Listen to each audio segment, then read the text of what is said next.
9 years ago, my father counted down 60 minutes for me to vanish from his world. Today, he stands outside my gate clutching a thick envelope, trembling too hard to even ring the bell. He believes he is here to ask for forgiveness, but the truth is, he needs my signature to survive. He does not know I have been waiting for this exact moment, and I have prepared a very different door for him to walk through. My name is Alice Lawson. From where I sat in my home office, the view of Franklin, Tennessee, was a sprawling canvas of green rolling hills and manicured privacy. The glass walls of my workspace offered an unobstructed view of the 9 acres I owned, a landscape of peace that I had purchased with money I earned from understanding the darkest corners of other people's financial ruin. It was a Tuesday afternoon, quiet and gray, the kind of stillness that usually helped me focus on the complex forensic audits on my screen. But today, the silence was about to be shattered. The intercom on my desk buzzed. It was a low, discreet sound, designed not to startle, but today it felt like a gunshot. I pressed the button. "Ms. Lawson," the voice of Marcus, the head of my private security detail, came through with his usual professional detachment. "We have a situation at the main gate." I did not look up from my laptop immediately.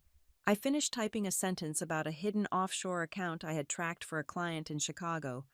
Control was a habit I had forced myself to learn. "Go ahead, Marcus." "There is a vehicle parked just outside the perimeter," Marcus reported. "An elderly couple.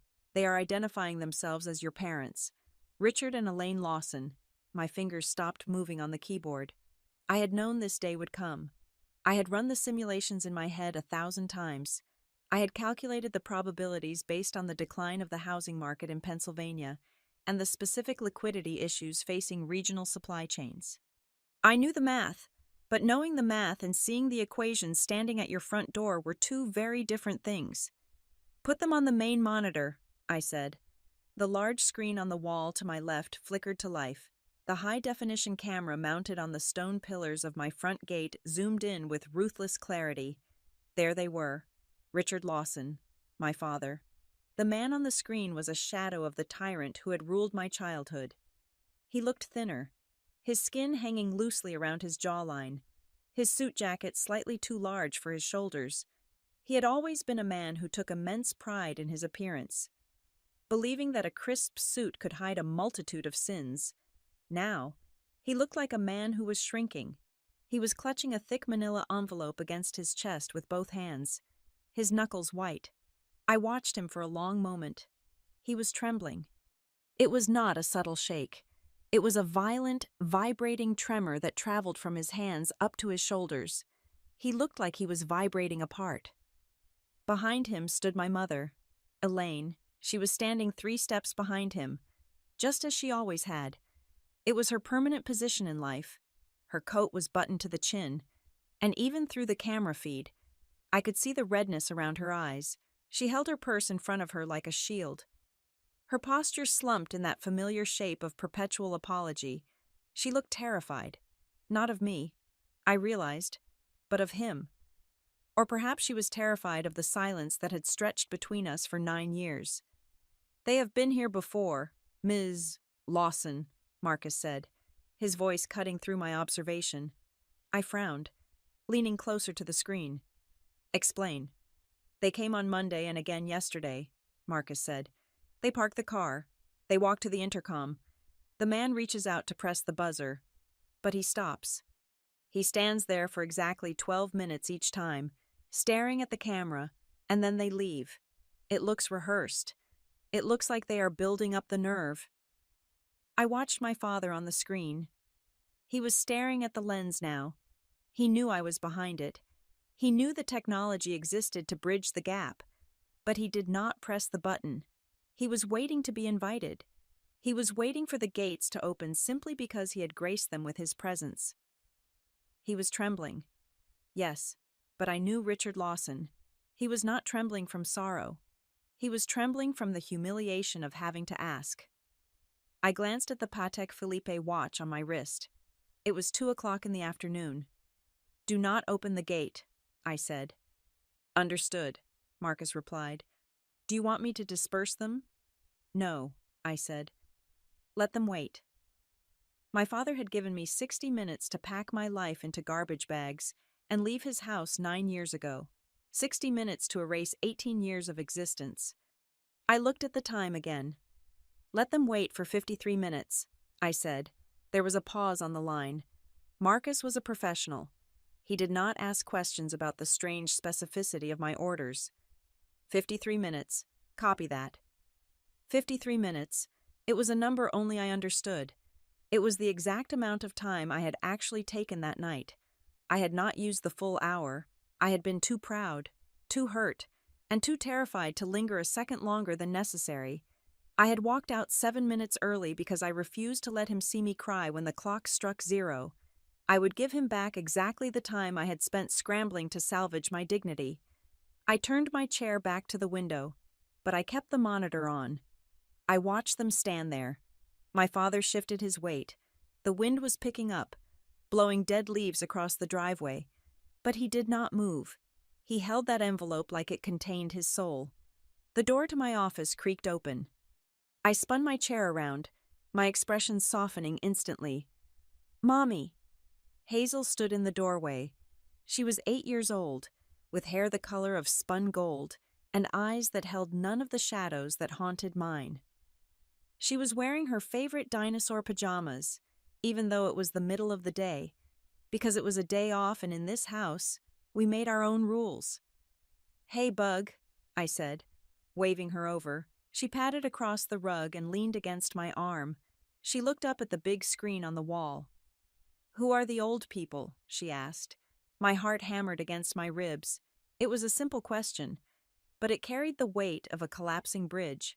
Hazel did not know they existed. To her, my history began the day I walked into the women's shelter in Nashville. She knew nothing of Cedar Ridge, Pennsylvania. She knew nothing of the lumber yard. She knew nothing of the grandfather who had looked at her unborn existence as a financial liability to be liquidated. I looked at Richard and Elaine on the screen. They were strangers. They were biologically related to me, but they were not family. Family was the people who held you when you were breaking, not the people who broke you. Just some people looking for directions. I lied. My voice was smooth, practiced. They are lost. Sweetie, Hazel squinted at the screen. They look sad. The man looks like he is shaking. Is he cold? Maybe, I said. Or maybe he is just realizing he is in the wrong place. Are we going to help them? She asked. I smoothed the hair back from her forehead. I am going to handle it. Why don't you go find Grant? I think he was setting up the movie projector in the media room. Okay, she beamed. The strangers at the gate already forgotten. She turned and ran out of the room, her footsteps thumping down the hallway. I let out a breath I did not know I was holding. I would burn the world down before I let Richard Lawson's toxicity touch a single hair on her head. My phone buzzed on the desk. It was a text from Grant Mercer. I am here, whatever you decide to do. I am right behind you. I smiled. A small, genuine thing. Grant was in the other wing of the house, probably pretending to fix something just so he could be close by if I needed him. He knew who was at the gate. He knew the whole story. I had told him everything on our third date because I refused to build another relationship on secrets. He had not judged me. He had not offered empty platitudes about forgiveness. He had simply held my hand and told me that blood was biology, but loyalty was a choice. I looked back at the screen. 30 minutes had passed. My father's legs were shaking now. He leaned against the stone pillar of the gate for support. My mother reached out to touch his arm, and he flinched away from her. Classic Richard. Even in his moment of desperation, he could not accept comfort. He viewed it as weakness. I turned to my laptop. I minimized my work files and opened a secure, encrypted folder that sat alone on my desktop. The folder was named A Lawson, The Real Accounting. I had been building this file for 4 years. It was my masterpiece. It was not a vengeful diary or a collection of angry letters. It was a forensic dissection of the Lawson family empire. It contained property deeds, tax filings, loan agreements, and shell company registrations. It contained the truth that Richard thought he had buried under layers of corporate bureaucracy. I opened the most recent subfolder. I scanned the balance sheets I had reconstructed from public records and industry whispers. I looked at the debt-to-equity ratios. Lawson Lumber Supply was bleeding out. The numbers painted a picture of a man drowning. He had over-leveraged himself 3 years ago to expand into a market that was already saturated. He had taken out high-interest loans to cover the operating costs of the original stores. He was robbing Peter to pay Paul, and now both Peter and Paul were standing at his door with baseball bats. I looked at the envelope in his hands on the screen again. It was thick, too thick for a simple letter, too thick for a greeting card. That was a legal document. A realization crystallized in my mind, cold and sharp. He was not here to apologize. He was not here because he had suddenly developed a conscience, or because he missed the daughter he had thrown away like garbage. He was here because he needed something. He needed an asset. He needed collateral, or more likely, he needed a scapegoat. "He does not miss me," I whispered to the empty room. "He needs me." The thought did not hurt. It clarified things. If he had come for love, I might have been confused. I might have hesitated. But a transaction, a business deal. That was a language I spoke fluently now. That was a game I could win. I checked the time. 52 minutes. I watched the seconds tick by on my watch. I waited until the second hand swept past the 12. Completing the 53rd minute, I pressed the intercom button. "Marcus?" I said. "Yes, Miss Lawson. Keep the gate locked," I ordered. "Do not open it for their car. Do not let them drive in." "Understood," Marcus said. "Are you sending them away?" I stood up. I smoothed the front of my silk blouse. I checked my reflection in the darkened glass of the window. I did not look like the terrified 18-year-old girl who had stumbled out into the night with 2 trash bags of clothes. I looked like a woman who owned the ground she stood on. "No," I said. "I am going out there. Ms. Lawson, I advise against—" "Maintain protocol. Marcus," I cut him off. "Stay at your post. Watch the monitors. But do not intervene unless I give the signal. I want to look him in the eye." I grabbed my phone and walked out of the office. I walked past the photos of Hazel and Grant on the hallway walls. I walked past the life I had built from the ashes of the one Richard Lawson had burned down. I walked to the front door, unlocked the heavy oak panels, and stepped out onto the porch. The air was cool. The driveway was long, winding down the hill to the massive iron gates where they stood. I did not take a car. I wanted to walk. I wanted them to watch me walk towards them. I wanted them to see the distance between where they stood and where I stood. As I approached the gate, the image from the screen became reality. My father saw me first. He straightened up, pulling away from the pillar. He adjusted his tie with a trembling hand. He tried to summon that old look of authority, the one that used to make me freeze in my tracks, but it crumbled before it could form. He looked old. He looked tired. He looked desperate. My mother made a small sound, a gasp that was swallowed by the wind. Her hands flew to her mouth. I stopped 5 feet from the gate. The iron bars separated us. I did not reach for the keypad to open them. I just stood there, crossing my arms over my chest, and looked at the man who had counted down the minutes to my destruction. He opened his mouth to speak, but nothing came out. He swallowed hard. He looked at the envelope in his hands, then back at me. I waited. I had all the time in the world. He was the one running out of it. The sight of my father standing on the other side of the gate, shivering in the Tennessee wind, did not just bring back a memory. It transported me physically back to the place where I learned that love was a currency I could never afford. Cedar Ridge, Pennsylvania, was not a town. It was a scoreboard. In our community, your value was not determined by who you were when the doors were closed, but by how polished your siding looked from the street. And nobody understood the value of a polished exterior better than Richard Lawson. To the rest of the county, Lawson Lumber and Supply was a pillar of the local economy. It was the place you went for high-grade timber, for honest advice on drywall, and for a firm handshake from a man who sponsored the Little League teams. To me, it was a factory that manufactured silence. My childhood was defined by a specific kind of invisibility. I was not neglected in the way that draws the attention of school counselors or social workers. I was fed. I was clothed. I was sent to school with ironed skirts and packed lunches. But I was present in the Lawson household the way a load-bearing beam is present in a wall. I was necessary for the structure to stand, but I was never meant to be seen. If I was the beam, my sister Brianna was the chandelier. Brianna was 2 years younger than me, and she was the investment.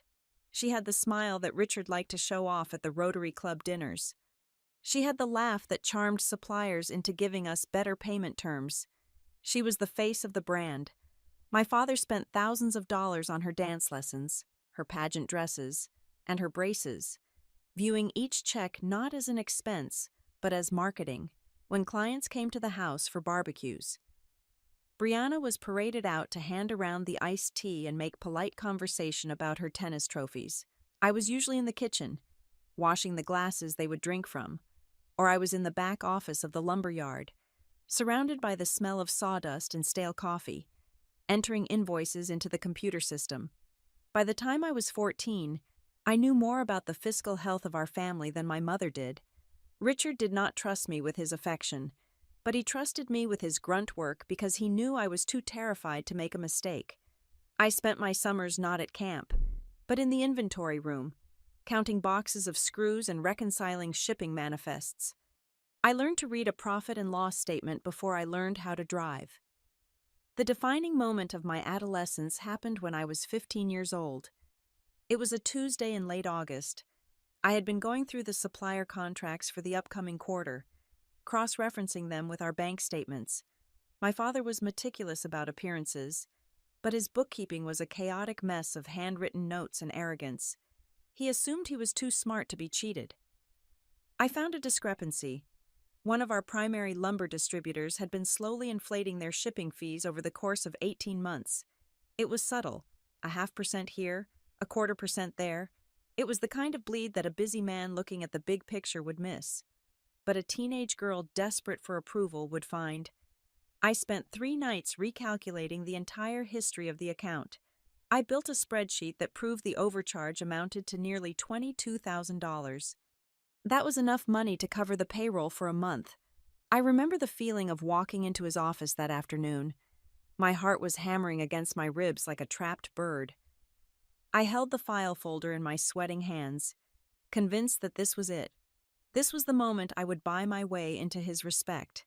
I was handing him $22,000. Surely, that was the price of a kind word. Richard was on the phone when I walked in. He held up a finger, silencing me before I even opened my mouth. I stood there for 10 minutes, listening to him charm a local councilman. When he finally hung up, he did not smile. He looked at me with the same expression he wore when he found a scratch on his car. "What is it, Alice?" he asked. "I am busy." I laid the spreadsheet on his desk. I explained the error. I showed him the math. I pointed out exactly how we could claim the credit back and how to renegotiate the contract for the next year. He read it in silence. His eyes scanned the columns of numbers. The silence stretched out, heavy and suffocating. I waited for him to look up and smile. I waited for him to say he was proud. Finally, he closed the folder. He did not look at me. He looked at the window. "Call them tomorrow and initiate the dispute," he said. "Make sure they know we caught it." I stood there, frozen. "Is that it?" I asked, my voice barely a whisper. "I found $20,000. Dad." He turned his head slowly, his eyes cold and flat. "You found a mistake, Alice. That is why you are here, to check the numbers. Do you want a parade for doing the job I feed you to do?" The air left my lungs. "It is your responsibility to ensure this family does not lose money," he continued. Turning back to his paperwork, "Do not expect applause for basic competence. Close the door on your way out." I walked out of that office, and something inside me fractured. I realized then that I could hand him $1 million, and it would not matter. I was not a daughter to him. I was a depreciating asset that he had found a use for. I was the help. My mother, Elaine, was a different kind of tragedy. She was not cruel. She was simply absent, even when she was standing right in front of you. She had learned early in her marriage that the only way to survive Richard Lawson was to become as small and as soft as possible. She floated through the house like a ghost, terrified of making a sound that might draw his attention. She knew. She saw the way he spoke to me. She saw the way Brianna got the new car while I drove the delivery van. She saw the way I worked 40 hours a week at the yard on top of my schoolwork while Brianna went to the mall. But she never spoke. Her love was a covert operation. It came in the form of $20 bills slid under my bedroom door at midnight. It came in the form of an extra dessert left on the counter when Richard was not looking. It was a cowardly love, a love that was afraid of its own shadow. I remember one dinner when I was 16. I had the flu, a fever of 102 degrees, but Richard had insisted I finish the inventory for the plumbing aisle before I came home. I was shivering at the table, my face pale and sweaty. "Richard," my mother said softly. Her voice was trembling. "Maybe Alice could stay home tomorrow. She looks terrible." The clinking of silverware stopped. My father slowly cut a piece of steak. He did not look at my mother. He stared straight ahead at the wall. "The inventory is not done," he said. "I know," my mother whispered, "but she is sick." Richard turned his head. He looked at her. He did not yell. He did not raise his voice.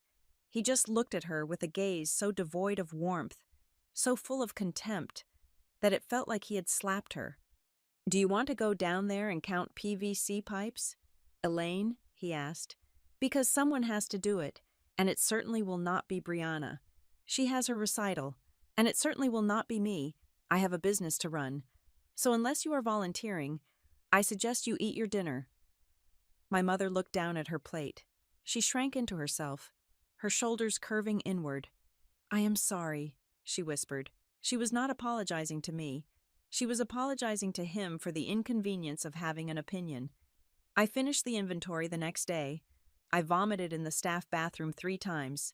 But I finished the count, and I learned the lesson that Richard intended silence was the law of the house, and I was the one who had to pay the rent for our existence. By the time I reached my senior year of high school, I had stopped looking for approval. I started looking for an exit. I treated my escape plan like a prison break. I knew that if Richard found out I intended to leave, he would find a way to stop it. He needed his bookkeeper. He needed his free labor. He would not let me go easily. I rented a post office box in the next town over, paying for it with the cash I had saved from the envelopes my mother slid under my door. I routed all my college applications there. I applied to schools that were far away: California, Washington, Texas, anywhere that would put at least 1,000 miles of highway between me and Cedar Ridge. I did not apply for financial aid that required his tax returns. I knew he would never sign them. I applied for academic scholarships, merit grants, anything that was based solely on my grades and my test scores. I had spent my life studying and working. My transcript was bulletproof. For months, I lived a double life. By day, I was the dutiful daughter, nodding as Richard lectured me on the importance of inventory turnover rates. By night, I was plotting a new life on the maps I hid under my mattress. I remember the day the acceptance letter from a university in Oregon arrived at my secret box. It offered a full tuition scholarship. It was a golden ticket. It was freedom printed on heavy bond paper. I sat in my car in the post office parking lot, clutching the letter, and I cried. I cried not because I was happy, but because I was relieved. I was going to survive. I was going to get out. I went home that evening with the letter hidden inside the lining of my jacket. I felt lighter than I had in years. I walked through the lumber yard to drop off the keys to the office, humming a song under my breath. I was 18 years old. I had a secret, and I had a future. I walked into the front showroom of Lawson Lumber. The bell above the door chimed, announcing my arrival. Alice? My father's voice boomed from the counter. Come here. My stomach tightened.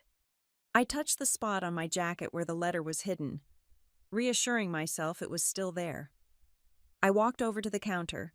Richard was standing there, leaning against the polished wood, but he was not alone. Standing next to him was a young man. He was about 20 years old. He was tall, with dark hair that fell perfectly across his forehead, and a smile that seemed to light up the dusty showroom. He was wearing a tailored coat that cost more than my car. He looked like he had just stepped out of a magazine ad for a life I had never been invited to live.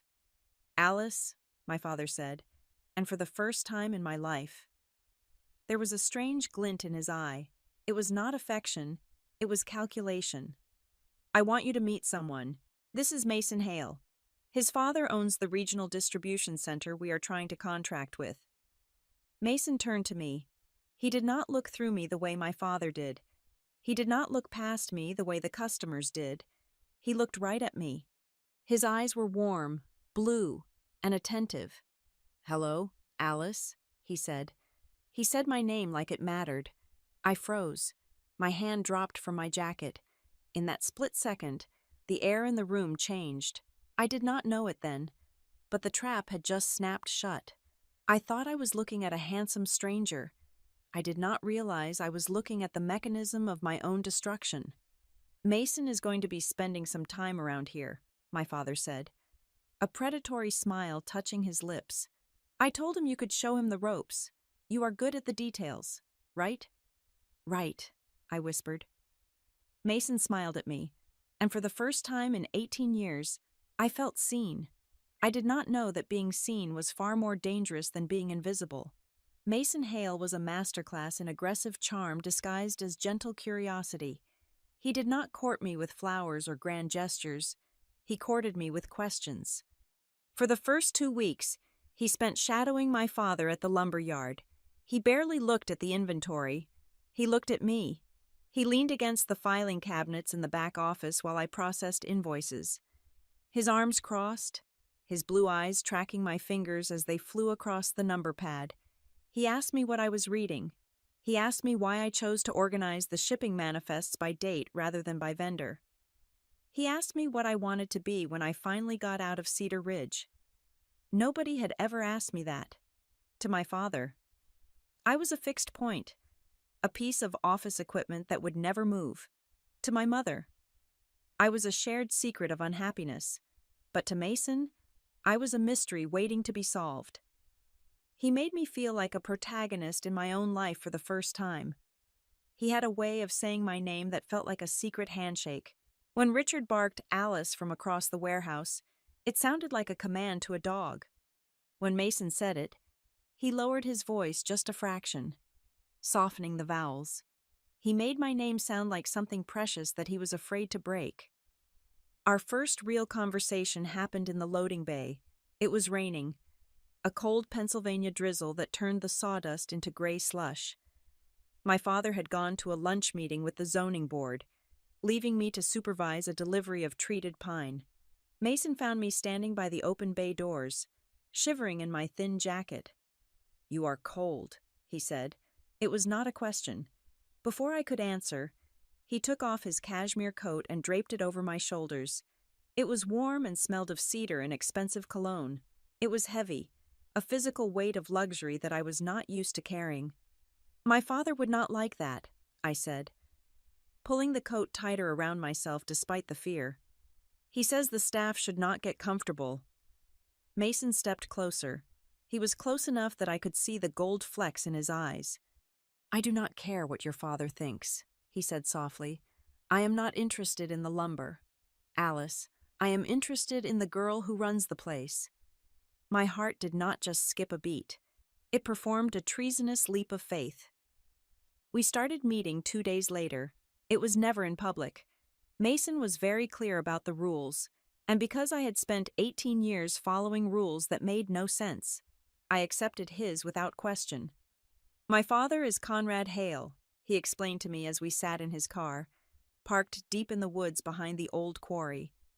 "He is old-fashioned. If he knows I'm distracted by a relationship right now, He will pull me out of the business rotation.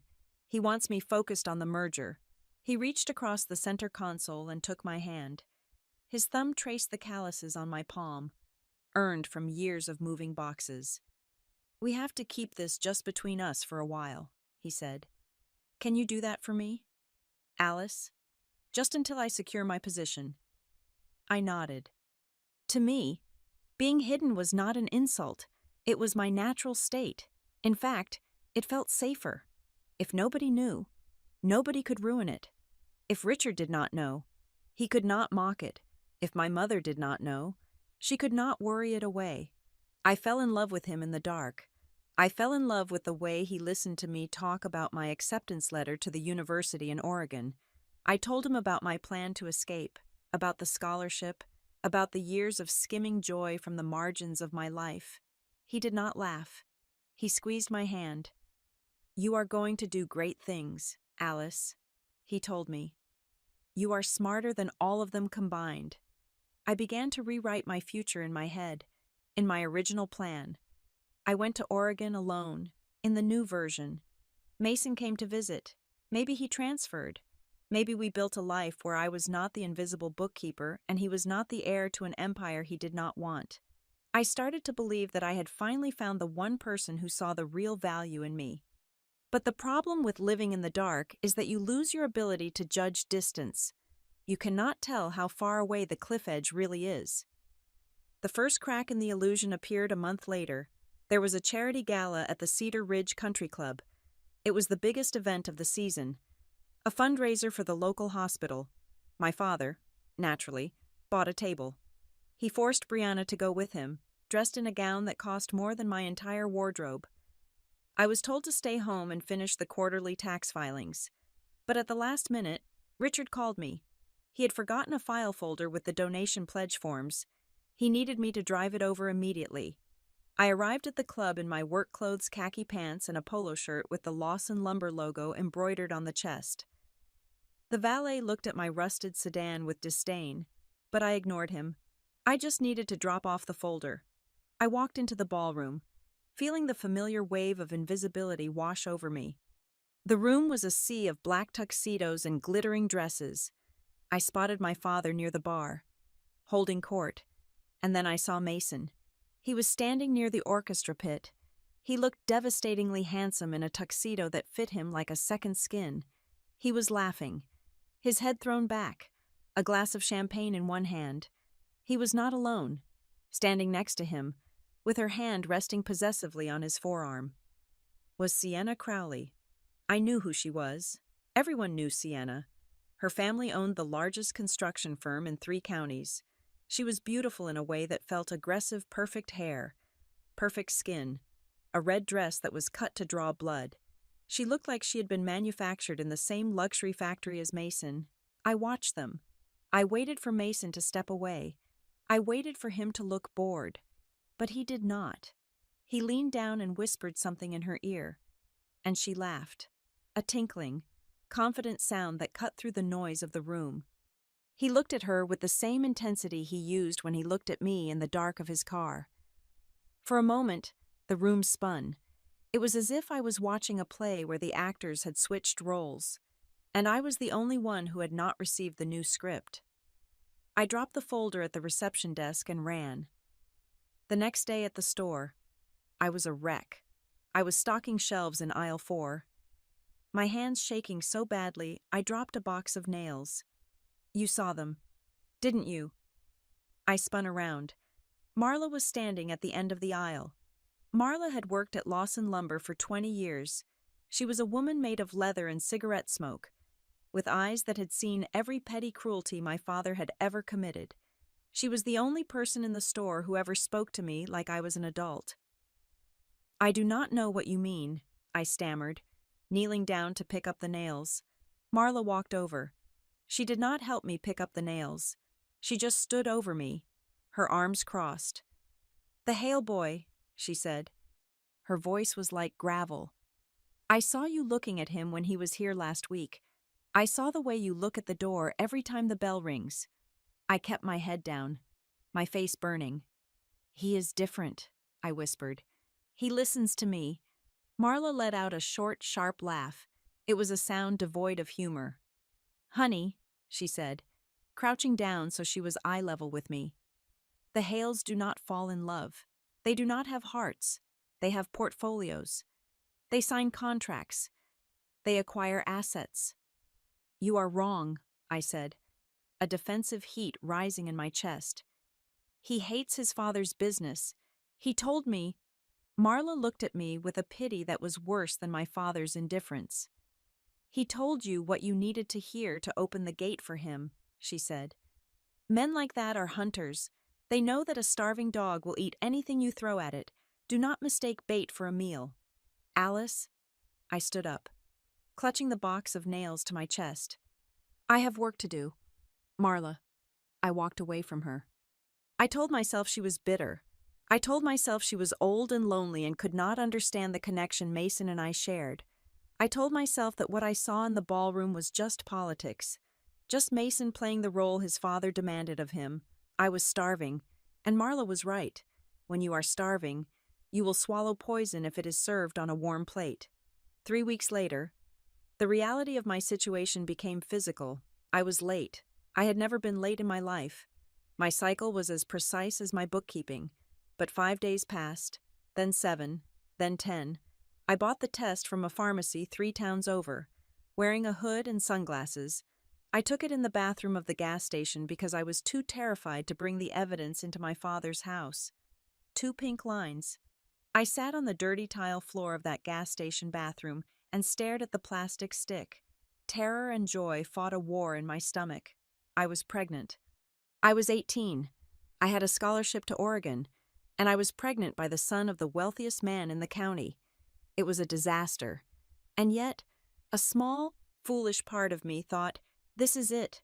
This is the reason we stop hiding. This is the beginning of our real life. I called Mason. I told him I needed to see him. It was urgent. He met me that night at our usual spot by the quarry.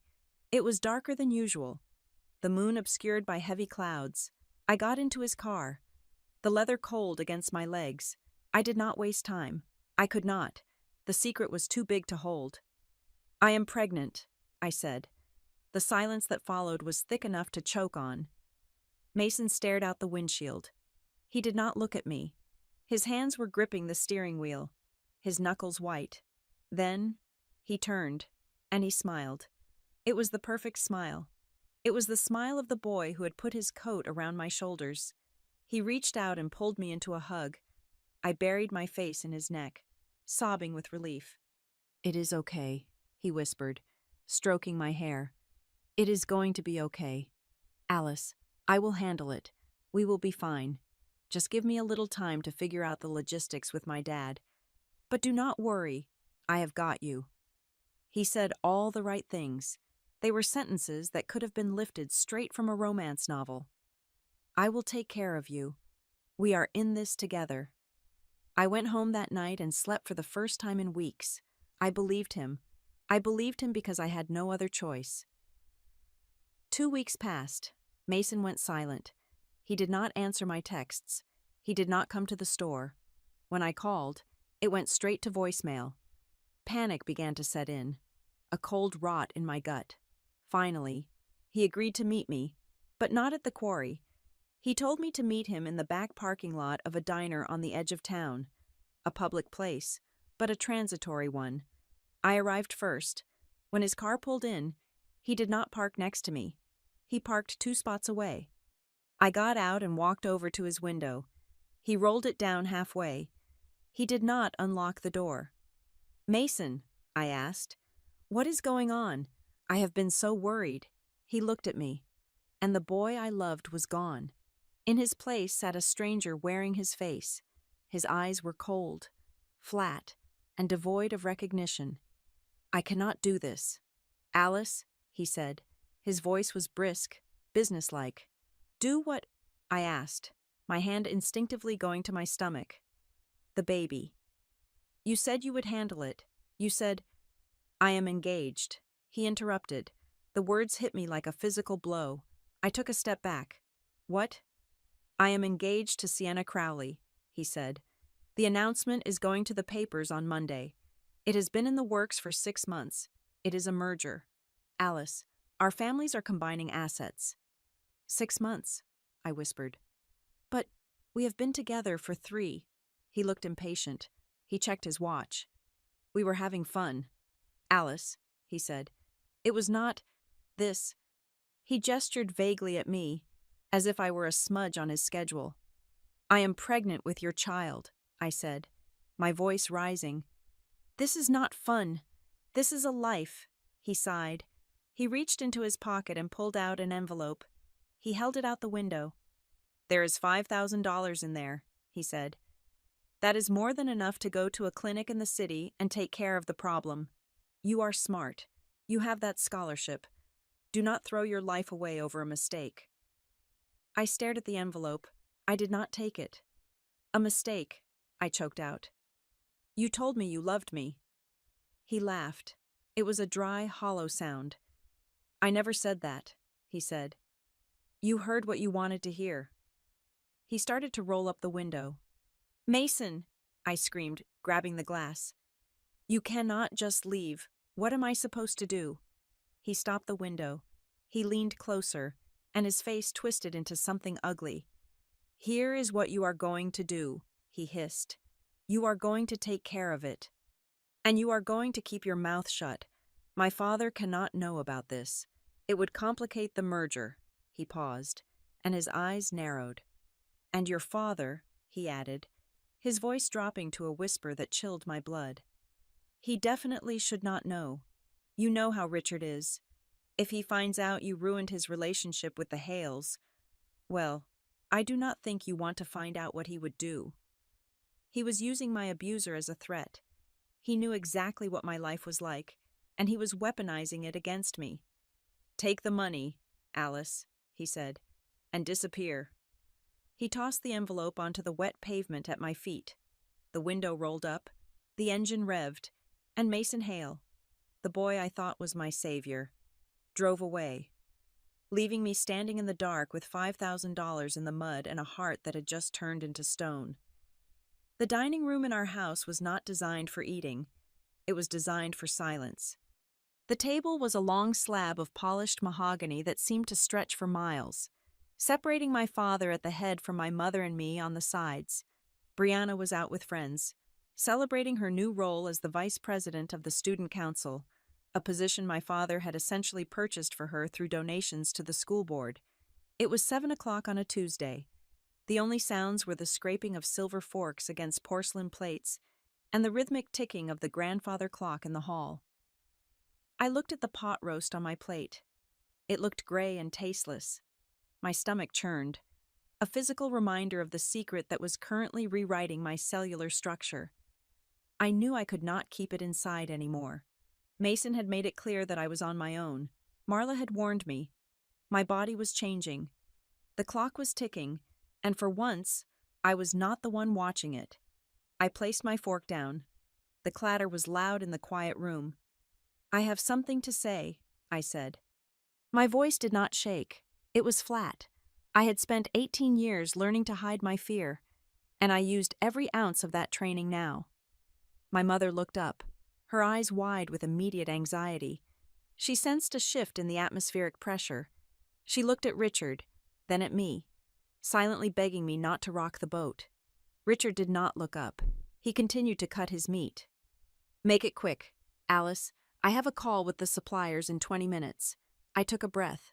I gripped the edge of the table. I am pregnant, I said. The air left the room. It was as if a window had shattered, sucking out all the oxygen. My mother dropped her napkin. Her hand flew to her throat. She made a small, strangled noise, like a bird flying into a glass pane. Richard stopped chewing. He slowly lowered his fork. He did not slam his fist on the table. He did not scream. He did not turn red. He did exactly what I feared he would do.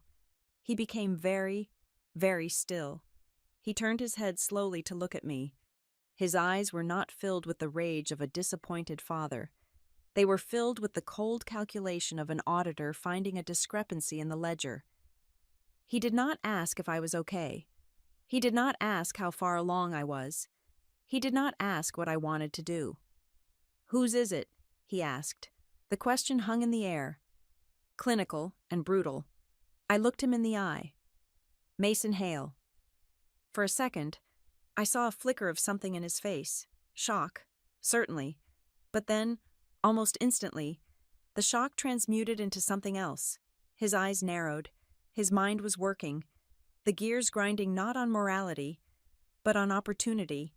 He did not say another word to me. He stood up, threw his napkin onto his plate, and walked out of the room. "Richard," my mother whispered. "Richard, where are you going?" He ignored her. He walked straight to the phone in the hallway. I could hear him dialing. I expected him to call a doctor. I expected him to call a lawyer. I expected him to call his brother in Ohio. Instead, I heard him say two words that froze the blood in my veins. "Get me Conrad." He was calling Mason's father. I sat there, frozen. My mother was crying silently, tears tracking through her foundation. She reached a hand across the table toward me, but she stopped halfway, her fingers hovering over the wood, too afraid to bridge the gap. "Oh, Alice," she whispered, "what have you done?" "I fell in love," I said, the words tasting like ash. "I thought he loved me." "They are Hales," she said, shaking her head. "They do not love. They own." 20 minutes later, the headlights of a black Mercedes swept across the dining room window. Conrad Hale walked into our house without knocking.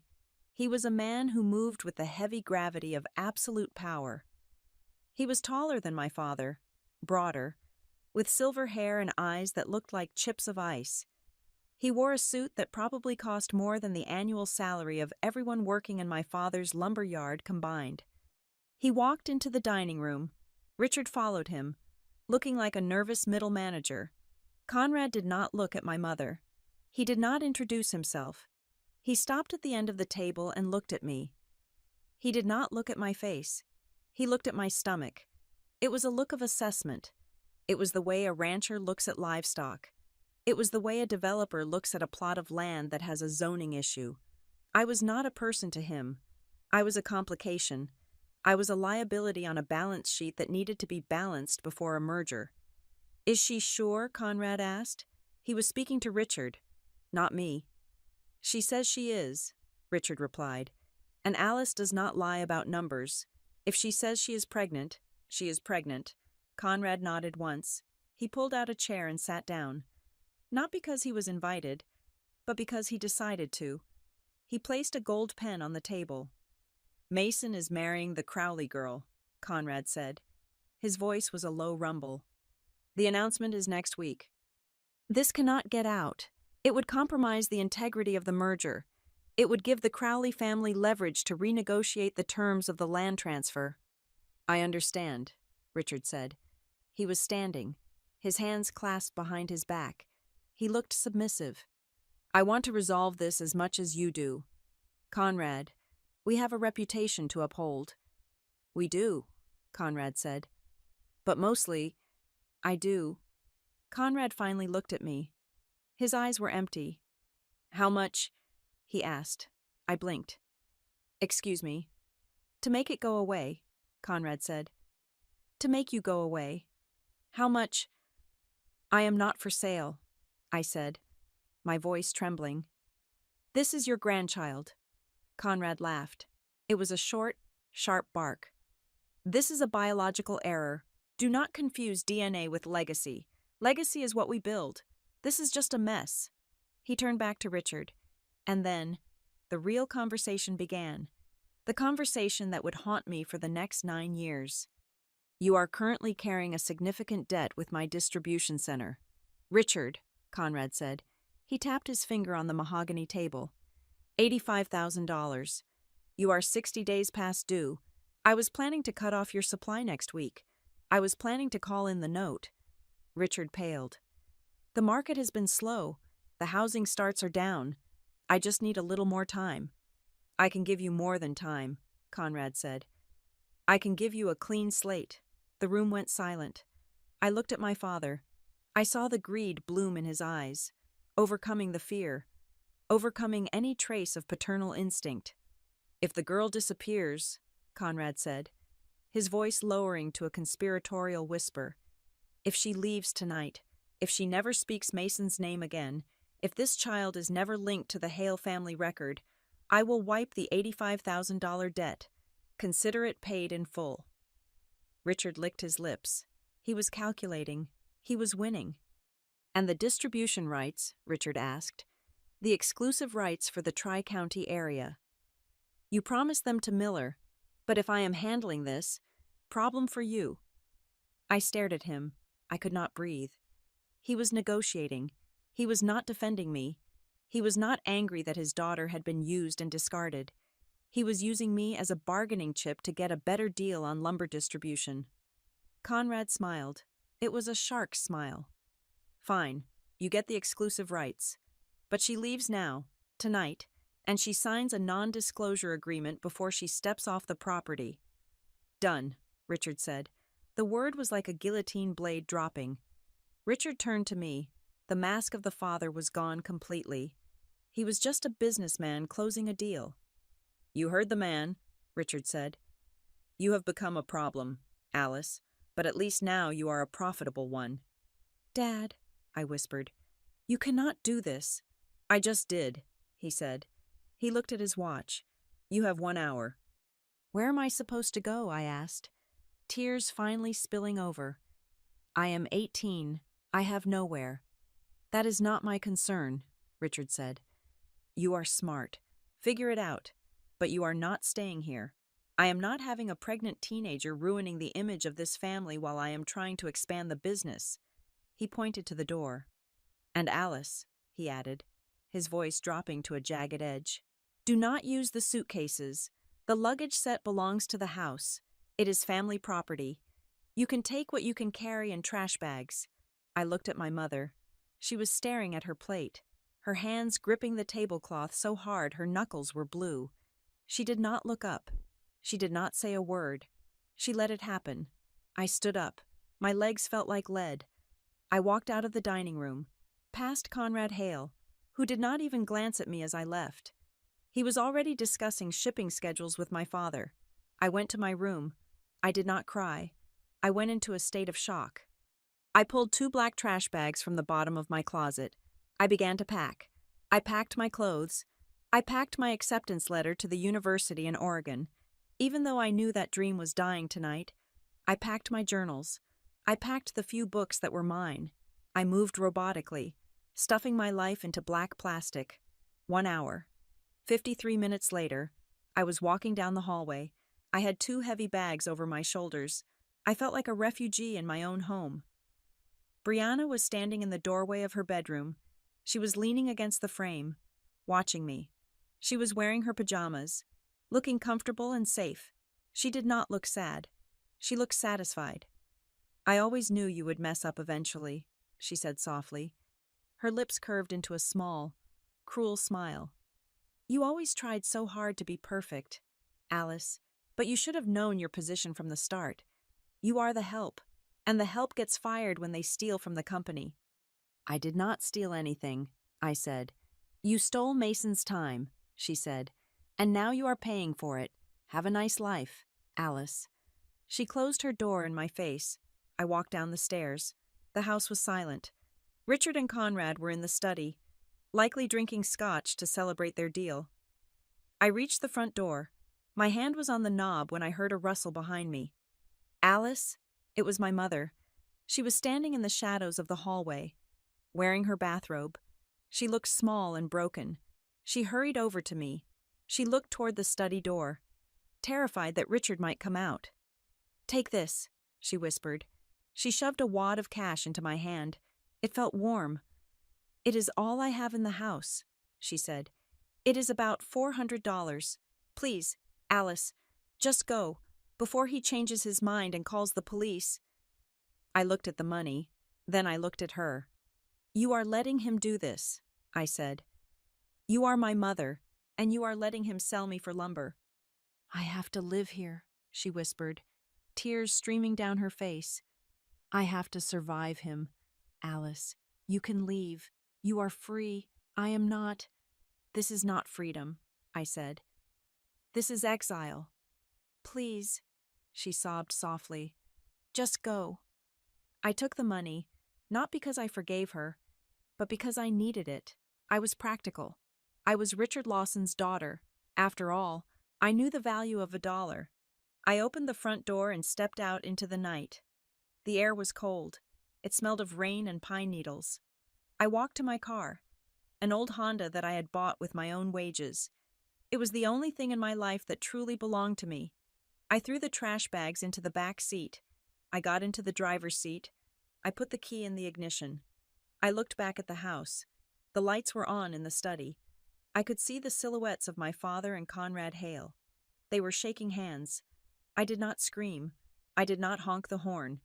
I simply put the car in reverse and backed out of the driveway.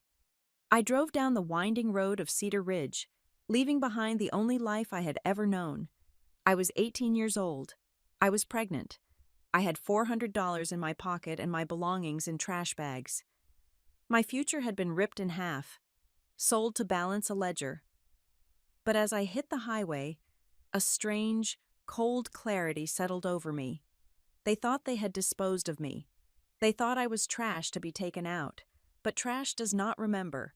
Trash does not plan. I gripped the steering wheel. I was not trash. I was a loose end. And loose ends have a habit of tangling up the machine if you do not cut them off cleanly enough. They had left me with my car. They had left me with my mind. And they had left me with a lesson I would never forget. Everyone has a price. I just had to figure out how to become the one setting it. The first night of my new life was not spent in a hotel or a friend's guest room. It was spent in the driver's seat of my Honda Civic, parked in the far corner of a 24-hour supercenter parking lot just outside of Nashville, Tennessee. I had driven until the fuel gauge hovered dangerously close to the empty line. Nashville was not a destination I had chosen for any poetic reason. It was simply where the gas ran out. I locked the doors. I cracked the window an inch to keep the air from growing stale. I reclined the seat as far back as it would go, but the lever was jammed, so I was stuck at a 45-degree angle.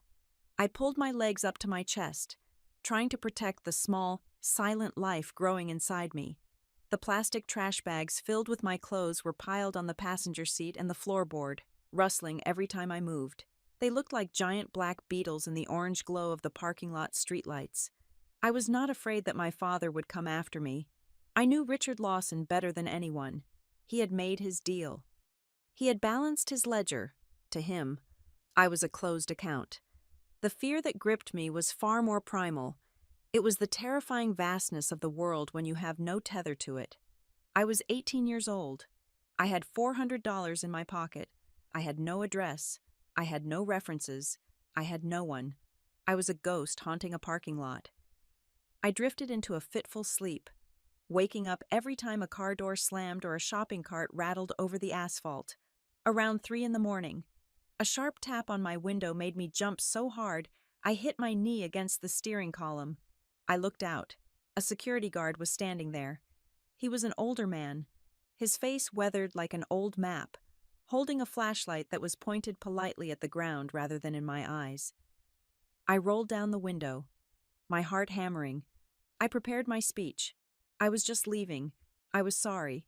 I would move the car. "You cannot sleep here, miss," he said. His voice was rough, like gravel mixing with honey. "Store policy. The towing trucks come through at 4. "I am leaving," I stammered, reaching for the ignition. "I am sorry." He held up a hand. He did not look at me with pity, which I would have hated. He looked at me with recognition. He had seen girls like me before. He reached into his pocket and pulled out a small, crumpled piece of paper. He tore off a corner and wrote something on it with a stubby pencil. "You go here," he said, handing me the paper. "Brighthaven Women's Center. It is about 6 miles east. They do not ask questions, and they have hot showers." I took the paper. My fingers brushed his. "Thank you," I whispered. "Keep your doors locked until you get there," he said. Then he turned and walked away. A silent guardian of the asphalt. I drove the 6 miles. The building was a converted warehouse made of red brick that had seen better decades. There was no sign out front, just a metal door with a buzzer. I sat in my car for 10 minutes, staring at that door. Walking through it meant admitting defeat. It meant admitting that I was one of the people who needed help, one of the statistics my father used to sneer at while watching the evening news. But then I felt a flutter in my stomach. It was too early for the baby to kick, but my body knew.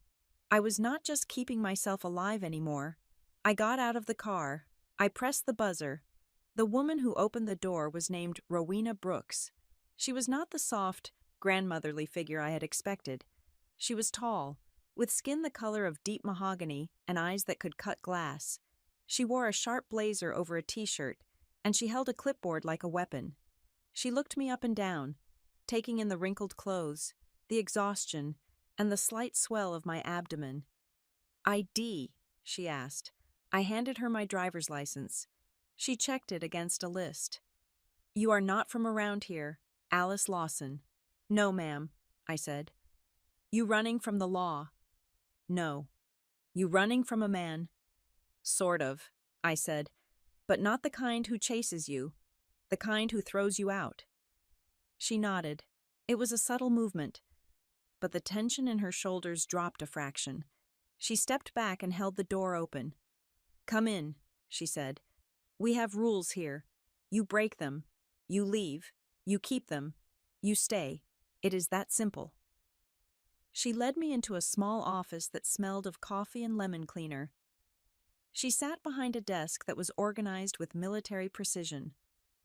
"Listen to me closely, Alice," she said, leaning forward.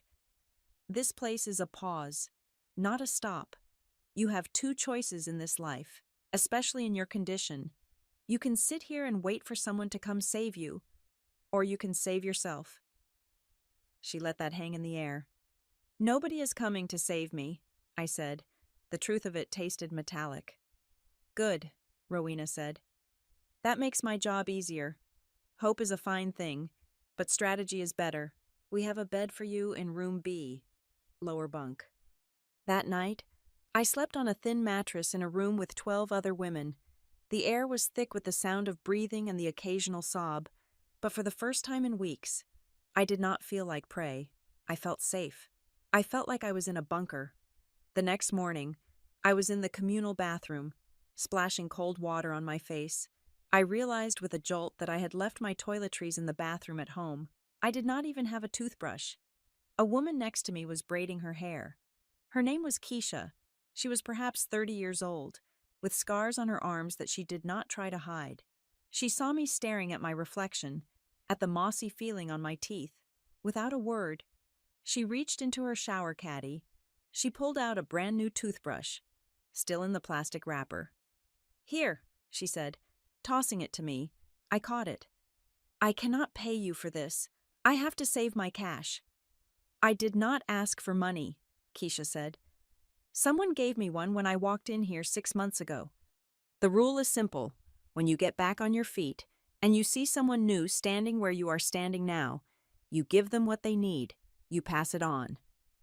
I tore open the package. That toothbrush was the first thing I owned in my new life that did not carry the taint of my father's money. It was a gift from a stranger who owed me nothing. I brushed my teeth until my gums bled, scrubbing away the taste of the past. The next 3 weeks were a lesson in humility. I applied for jobs everywhere: diners, retail stores, gas stations. The interviews always started well. I was articulate. I was well-dressed, thanks to the few good pieces I had salvaged. But then came the questions. Address. "I am currently in transition," I would say. "Pregnant." They would glance at my stomach. I was thin, so the bump was becoming impossible to hide under my shirts. Yes, the interview would end there. They did not say it was because of the baby or the homelessness. That would be illegal. They just said they were looking for someone with more flexibility or local stability. I was rejected 17 times in 14 days. I was sitting on a park bench, eating a sandwich I had made from the shelter's kitchen supplies, when I saw the sign in the window across the street: Holloway and Finch Property Advisors. Help wanted. It was a small, dusty storefront sandwiched between a bakery and a dry cleaner. The window display featured faded photographs of houses that had probably been sold 5 years ago. I wiped the crumbs from my mouth, smoothed my shirt, and walked across the street. The bell chimed as I entered. The office was a disaster zone. There were stacks of files covering every available surface. Maps were unrolled and draping over chairs. A man was standing in the middle of the chaos, frantically searching through a pile of papers on his desk. He looked to be in his 50s, with disheveled gray hair and a tie that was crooked. "I cannot find the damn easement for the Miller property," he shouted to no one in particular. "I had it right here." I stood by the door. I looked at the pile he was digging through. I saw a yellow corner of a document sticking out from under a coffee mug. "It is under your coffee cup," I said. He froze. He looked up at me, blinked, and then lifted the mug. There was the document. He let out a long sigh of relief. "Thank you. I swear this office eats paper when I'm not looking." He looked at me properly then. He saw a pregnant girl in a slightly wrinkled blouse. "Are you here about the receptionist job?" he asked. "I am," I said. "And I'm not just a receptionist. I am a bookkeeper, and I am organized." He laughed. "Honey, look around. I do not need a bookkeeper. I need a miracle worker. My partner, Finch, retired to Florida 2 months ago and left me with 40 years of filing that makes no sense." "I can fix it," I said. "I can organize this entire office in 3 days. I can digitize your client list. I can reconcile your operating expenses." He looked skeptical. "You have experience." "I ran the back office of a supply company in Pennsylvania for 4 years. I lied. It was not a lie about the work, only about the title. "I know numbers, and I know how to find things." He looked at my stomach. "When are you due?" he asked. 5 months, I said. He scratched his chin. "I cannot pay much. Minimum wage. No benefits." "I will take it," I said. "But I need my checks cut weekly, and I need to use the office address for my mail." Graham Holloway looked at the chaos on his desk, then back at me. He saw someone who could bring order to his world. "You are hired," he said. "Start with the filing cabinets. If you find a sandwich I lost last week, do not eat it." I started that afternoon. When I returned to Brighthaven that evening, I told Ms. Rowena I had a job. She did not hug me. She pulled out a notebook. "Good," she said. "Now we talk about the 70-30 rule. What is that?" "You live on 30% of what you earn," she said, her voice brooking no argument. "The other 70% goes into a savings account. You do not touch it. You do not look at it. That money is your fortress." 30%, I asked. "Ms. Rowena, minimum wage is hardly enough to live on as it is." "You have a bed here," she said. "You have food here. You have shampoo here. You do not need to spend money on living. You need to spend money on freedom. Freedom costs cash, Alice, and it is expensive." I listened to her. The next day, on my lunch break, I walked to a bank 2 blocks from the office. I sat down with a banker and opened a checking account. When he asked for the name on the account, I said, "Alice Lawson." I signed the card. It was just my signature. It was not attached to Richard's credit line. It was not attached to a joint account with Mason. It was mine. I deposited my first week's pay. $180. It was a pathetic amount compared to the millions my father moved around, but it felt heavier than gold. I worked at Holloway and Finch like my life depended on it, because it did. I did not just answer phones. I devoured the business. Graham was a brilliant salesman, but he was a terrible administrator. I became his external brain. I organized the files by property ID, cross-referenced with client names. I set up a tickler system for lease renewals, but I did more than file. I listened. The walls in the office were thin. I sat at my desk and listened to Graham negotiate deals. I learned the language of real estate. I learned what a lien was.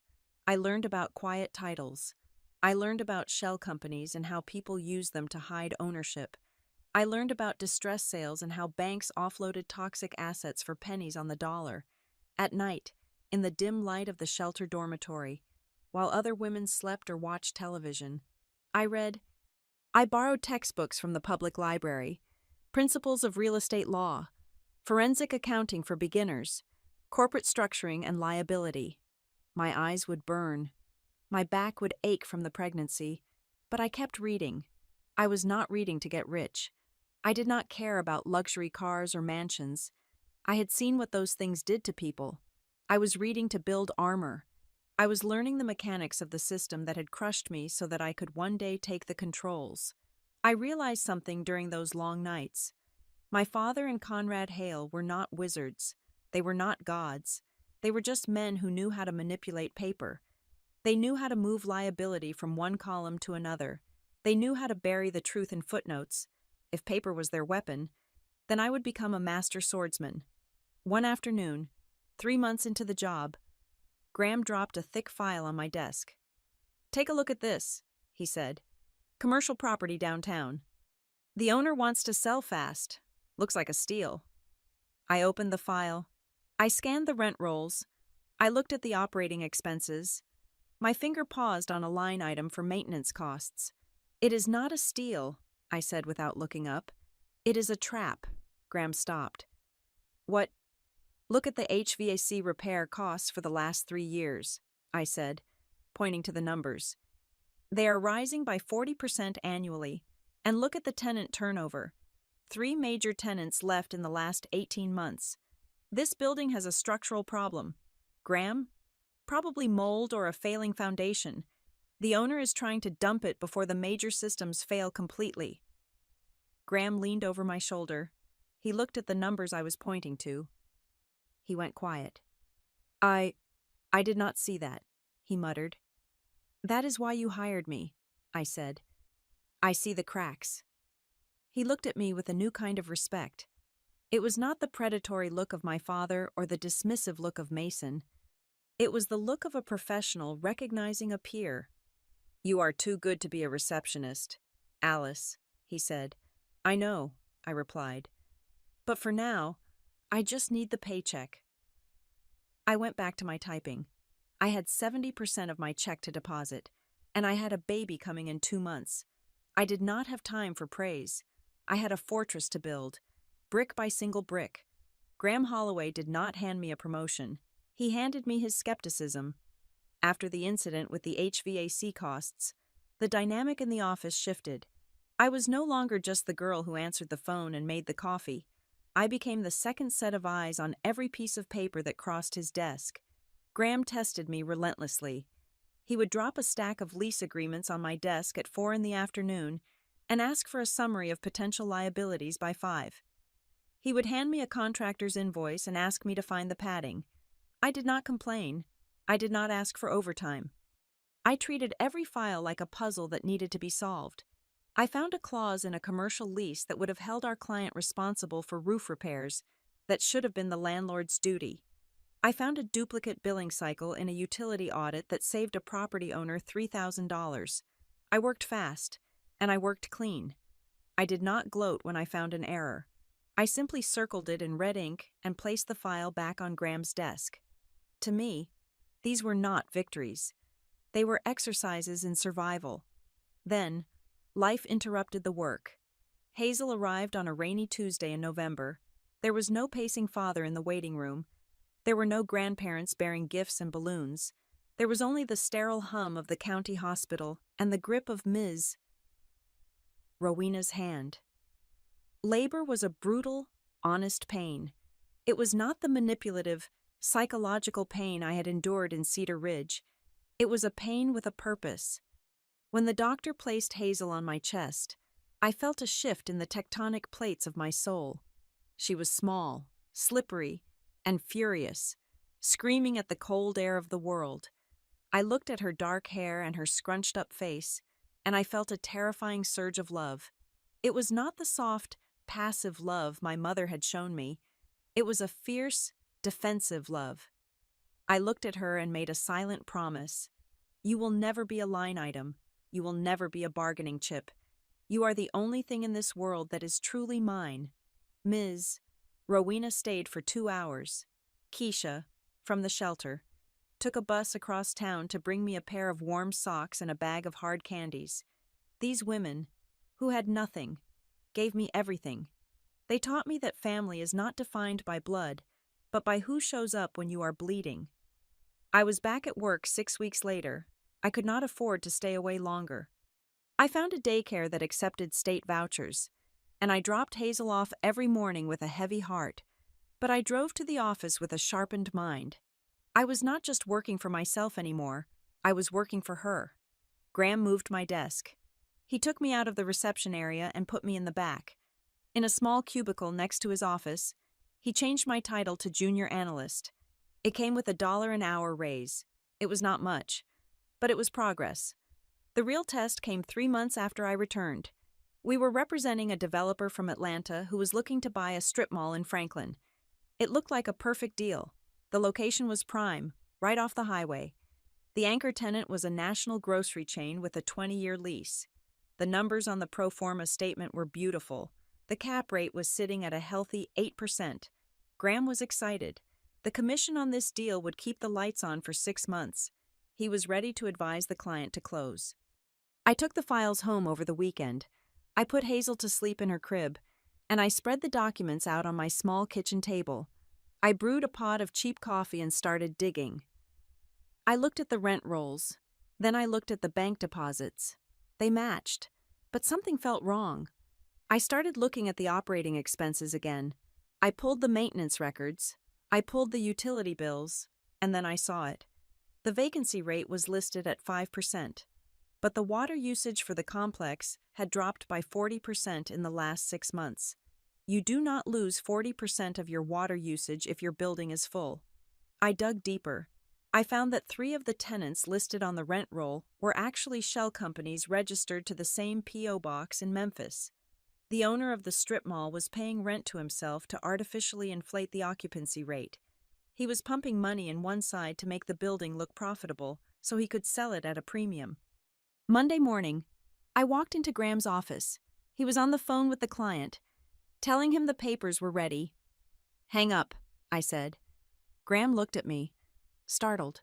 I had never interrupted him before. "I am just finalizing the—" "Hang up, Graham," I said, my voice steady. "Now." He looked at my face. He saw the file in my hand. He told the client he would call him back. I laid the evidence on his desk. I showed him the water bills. I showed him the shell companies. I showed him that the actual net operating income was half of what was advertised. If our client had bought that building, he would have been underwater in 6 months. Graham sat in silence for a long time. He looked at the papers. Then he looked at me. "You just saved us a lawsuit," he said quietly. "And you saved that client $3 million. It was a pump and dump," I said. "Classic inflation." Graham leaned back in his chair. "Where did you learn to spot that?" "Alice, that is not something you learn in a textbook. I learned it from watching Liars," I said. "Numbers can be manipulated, but habits cannot. The water bill does not lie." From that day on, Graham stopped treating me like an employee and started treating me like a protege. He began to teach me the things that were not in the files.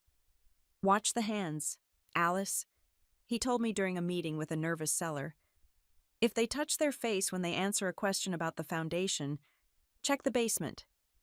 He taught me to listen to the silence in a conversation. He taught me that when someone says, "to be honest with you," they are usually about to lie. He taught me that anger is often a mask for fear, and that excessive charm is almost always a cover for a lack of substance. I soaked it all in. I combined his lessons on human psychology with my own obsession with data. I started taking night classes at the community college. I did not go for a general business degree. I went for the specifics. I took courses in forensic accounting. I took courses in contract law. I took a seminar on bankruptcy proceedings. I was exhausted. I would come home, feed Hazel, play with her until she fell asleep, and then study until my eyes burned. But I was driven by a cold, hard engine of necessity. I was building a skill set that would make me dangerous. I started keeping a personal file on my laptop. It was not for work. It was for me. I named it The Glossary of Manipulation. In it, I recorded the phrases and behaviors that predators used. We are family. Translation. I am about to ask you to do something against your self-interest. I am doing this for your own good. Translation. I am doing this for my benefit, and I need you to accept it. Trust me. Translation. Do not check the paperwork. It is just a formality. Translation. This is the part where you sign away your rights. I was cataloging the weapons that had been used against me so that I would never fall for them again. 2 years passed. Hazel was a toddler, walking and talking, her laughter filling the small apartment I had managed to rent. I was 21 years old. I was the senior analyst at Holloway and Finch. I had a little money in the bank. I felt, for the first time, like I was standing on solid ground, and then the ground opened up. It was a Thursday afternoon. I was conducting a chain of title search for a client who was interested in purchasing a portfolio of distressed debt from a regional bank. The bank was offloading a bundle of bad loans, and our client wanted to know if the underlying assets, mostly commercial land in the Midwest and the South, were worth the purchase price. It was tedious work. I was tracing the ownership history of a parcel of land in Kentucky.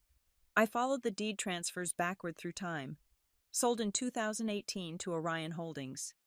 Sold in 2016 to Bluegrass Development. Sold in 2014. I stopped. The name on the screen seemed to pulse. It was a name I had not seen in 3 years, a name I had tried to scrub from my memory. Lawson Lumber Supply. My heart stopped. The room suddenly felt very cold. Why was my father's company listed on a land deed in Kentucky? His business was in Pennsylvania. He sold lumber. He did not develop land in other states. I leaned closer to the screen. My hands were shaking, but I forced them to be steady. I clicked on the transfer document. It was a transfer of assets. In 2014, Lawson Lumber had purchased this 400-acre plot of undeveloped land.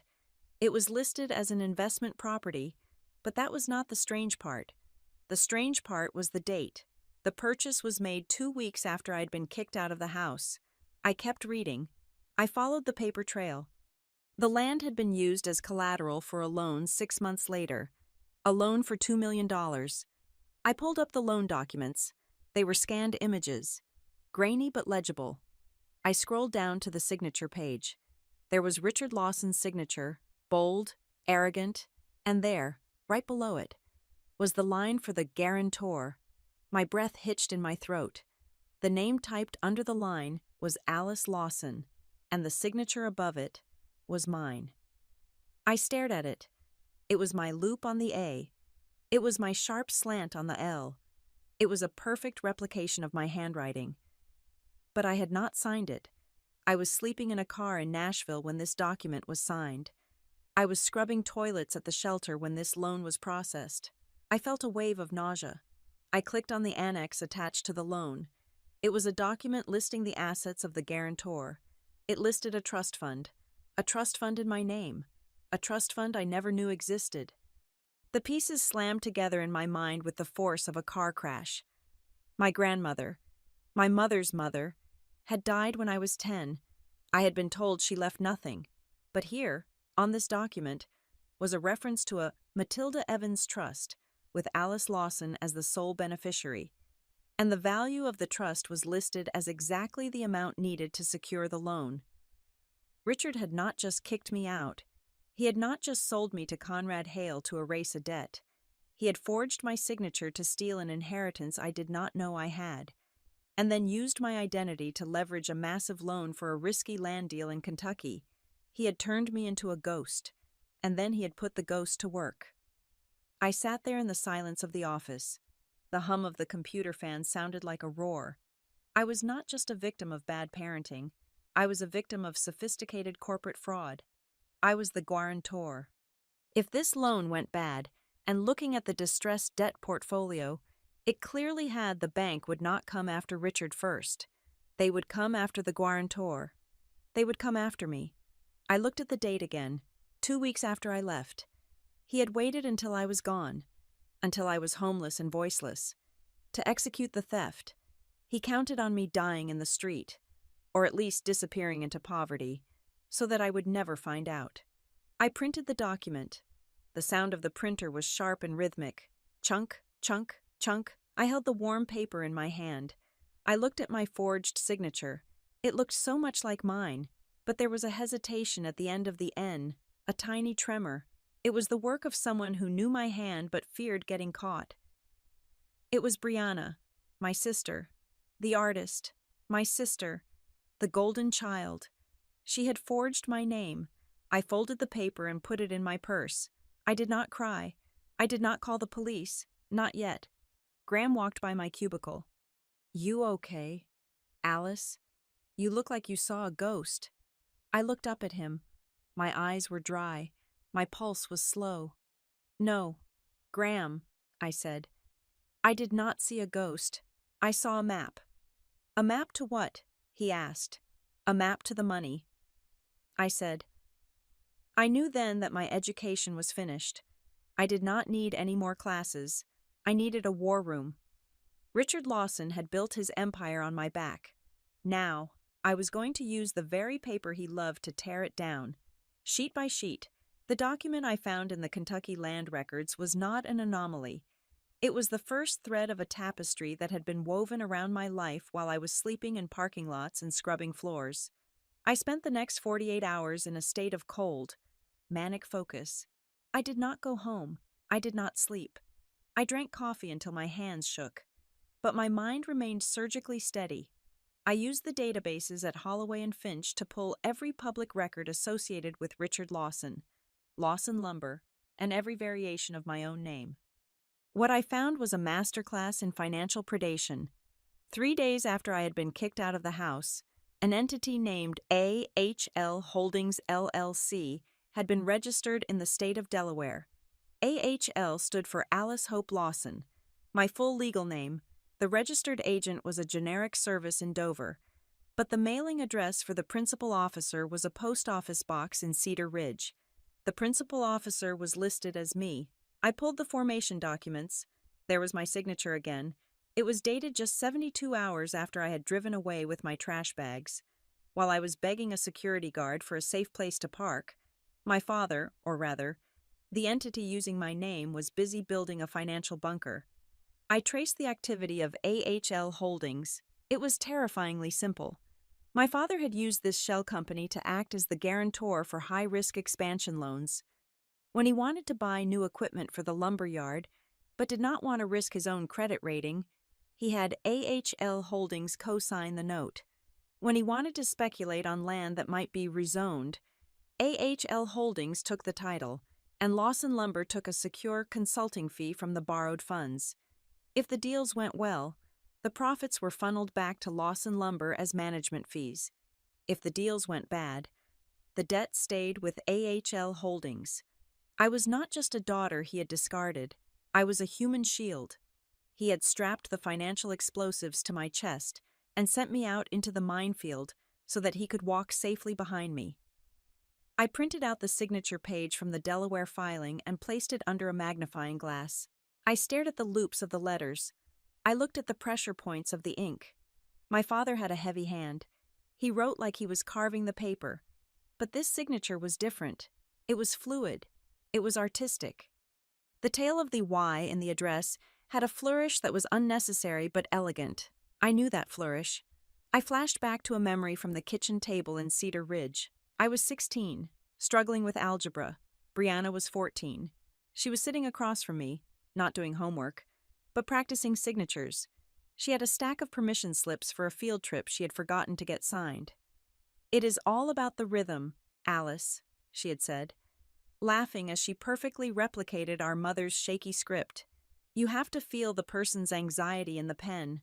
I looked at the forged signature on the LLC document. It was perfect, technically, but it lacked the hesitation of a real person signing a legal document. It had the confidence of an artist signing a painting. Brianna. My stomach turned over. It was one thing to be exploited by a father who viewed people as assets. It was another thing entirely to be framed by a sister who had watched me pack my bags. She had not just stood by and let me leave. She had taken my identity the moment I was gone and used it to help him bury the bodies. She had used her talent for branding and design to manufacture a ghost. And then, the final piece of the puzzle clicked into place. I looked at the maturity dates on the loans AHL Holdings had guaranteed. There was a massive commercial balloon payment due in 3 weeks, $2.5 million. It was attached to the Kentucky land deal, which had gone sour years ago. The land was worthless swamp, but the debt was real. The bank was coming for the money. And since AHL Holdings had no assets because Richard had siphoned them all off, the bank would look to the guarantor. They would look to the person whose signature was on the bottom line. But banks are not stupid. In the post-financial crisis world, they required know-your-customer updates. They would need a current, notarized confirmation of debt from the guarantor before they could refinance or restructure the loan. They would need a fresh signature to keep the game going. That was why Richard was standing at my gate. He was not there to apologize.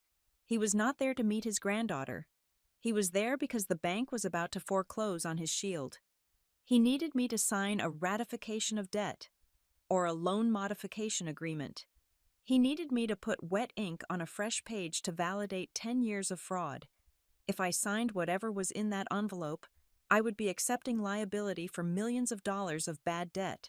I would be saving him from prison and sending myself to bankruptcy court or worse, to a cell for fraud. I sat back in my chair. The rage that filled me was so cold it burned. I picked up the phone and buzzed Graham. "I need to talk to you," I said. "Now." Graham took one look at my face when I walked into his office and hung up the phone. He listened while I laid it out. I showed him the LLCs. I showed him the loans. I showed him the maturity dates. When I finished, Graham stood up and walked to the window. He looked out at the street for a long time. "So," he said softly, "he is trying to get you to retroactively consent to being his fall guy." "Yes," I said. "He needs my signature to close the loop. Without it, the bank investigates. They find the forgery. He goes to jail. And if you sign—" "I own the debt," I said. "And since I actually have assets now, the bank will take everything. My house, my savings, my life." My hands curled into fists on my lap. "I want to kill him. Graham, I want to go down to that gate and scream until the police come. I want to tear him apart." Graham turned around. His face was hard. "No," he said. "No," I shot back. "He stole my name. He stole my life." "And if you scream, you are just an angry daughter," Graham said. "If you call the police, it becomes a he said, she said domestic dispute. He will have lawyers. He will say you agreed to it verbally. He will say you were a silent partner. It will drag on for years." He walked over to his desk and leaned close to me. "You do not take revenge on men like Richard Lawson with emotion.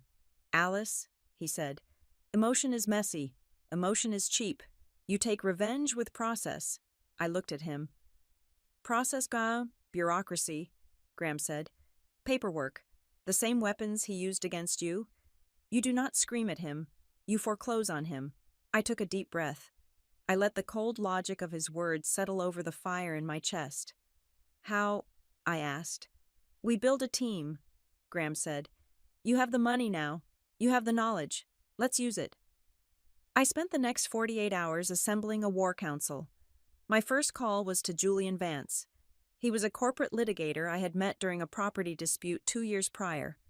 Julian was expensive, ruthless, and had a personal vendetta against financial bullies. When I told him the story, he did not offer sympathy. He offered a strategy. "We do not sue him yet," Julian said, pacing around the conference room we had rented. "If we sue, he destroys evidence. We need to own his position before he knows we are even in the game." My second recruit was Sarah Jenkins. She was a forensic accountant who saw numbers as a language. I gave her access to the public filings of Lawson Lumber. She spent 12 hours analyzing their supply chain payments. "He is insolvent," Sarah announced, pointing to a spreadsheet that looked like a blood splatter. "He is floating checks. He is 90 days past due with his primary timber suppliers. He is using the loan money from the shell companies just to make payroll. My third call was to Ben Cho. Ben worked in the compliance department of a regional bank in Nashville. He was a friend from my night classes. I did not ask him to break any laws. I asked him to explain the secondary debt market to me. When a loan looks shaky, Ben explained over coffee, banks do not want to hold it. It ruins their ratios. So they sell the debt to third-party collectors or hedge funds for pennies on the dollar. They just want to get it off their books. I looked at Ben. Can anyone buy that debt? If they have the capital and an LLC, Ben said. Sure. I looked at Julian. I looked at Graham. I want to buy his debt, I said. All of it, Julian asked, raising an eyebrow. Every cent I can find, I said. I want to own the mortgage on his warehouse. I want to own the lien on his delivery trucks. I want to own the note on the sawmills. That will cost a fortune, Graham warned. You will deplete your savings. You will have to leverage the house. I do not care, I said. He thinks he owns me because he forged my name. I want to own him because I bought the paper he signed. We moved fast. We set up a new company, Veritas Acquisitions, LLC, a blind trust, no name attached that could be traced back to Alice Lawson. Julian reached out to the banks that held the distressed loans for Lawson Lumber. He presented us as a specialized asset recovery firm looking to take high-risk paper off their hands. The banks were thrilled. They saw Lawson Lumber as a sinking ship. They were happy to sell the debt for 60 cents on the dollar just to recoup something. I wired the money. It was terrifying. I watched my bank account. The fortress I had built for Hazel and me drain away. I was betting everything on a trap, day by day. The portfolio grew. On Tuesday, I bought the equipment financing note for the lumber yard's entire fleet of forklifts. On Wednesday, I bought the outstanding line of credit he had with a local credit union. On Thursday, the big one landed. The bank holding the mortgage on the physical land of the Lawson Lumber Yard in Cedar Ridge agreed to sell the note. They had been trying to get Richard to refinance for months, and he had been dodging them because he was broke. I signed the purchase agreement. I sat in my office at home, holding the digital certificate of ownership. I owned the ground he stood on. I owned the roof over his head. I owned the machines he used to make his money. Technically, Richard Lawson was no longer working for himself. Without knowing it, he was working for me, and he had no idea. He thought his problem was a bank in Kentucky and a missing signature. He thought if he could just bully or manipulate his daughter into signing one piece of paper, the house of cards would stand for another year. He did not know that the ground underneath the house had already been sold. I looked at the security monitor again. My father was still standing at the gate. He was wiping sweat from his forehead with a handkerchief. He looked pathetic. He looked small. But I remembered the feel of the trash bags in my hands. I remembered the sound of the door locking behind me. I remembered the look in Brianna's eyes when she called me the help. I picked up the phone and dialed the security booth. Marcus, I said. Yes, Ms. Lawson. Is he still there? Yes, he is pacing. Good, I said. I am coming out now. I closed the laptop. I did not bring the evidence of the forgery. I did not bring the loan documents I had just purchased. I did not need them yet. I just needed him to show me his hand. I needed him to confirm what I already knew. I needed him to lie to my face one last time. I walked down the hallway. I checked on Hazel, who was watching a movie with Grant. Be right back, I said to Grant. He looked at me. He saw the cold fire in my eyes. He nodded. Give him hell, Alice. No, I said, opening the front door. I am not giving him hell. I am giving him the bill. I walked out into the cool Tennessee air. The gravel crunched under my boots. I walked with the rhythm of a woman who owns the road. I reached the gate. My father looked up. His eyes lit up with a mixture of relief and annoyance. He straightened his tie. He put on the mask of the patriarch. Alice, he said, his voice cracking slightly. Thank God. You have no idea how hard it has been to find you. I stood on my side of the iron bars. I did not smile. I did not frown. I just watched him. "Hello, Richard," I said. He flinched at the use of his first name. "Is that how you greet your father?" he asked, trying to summon some authority.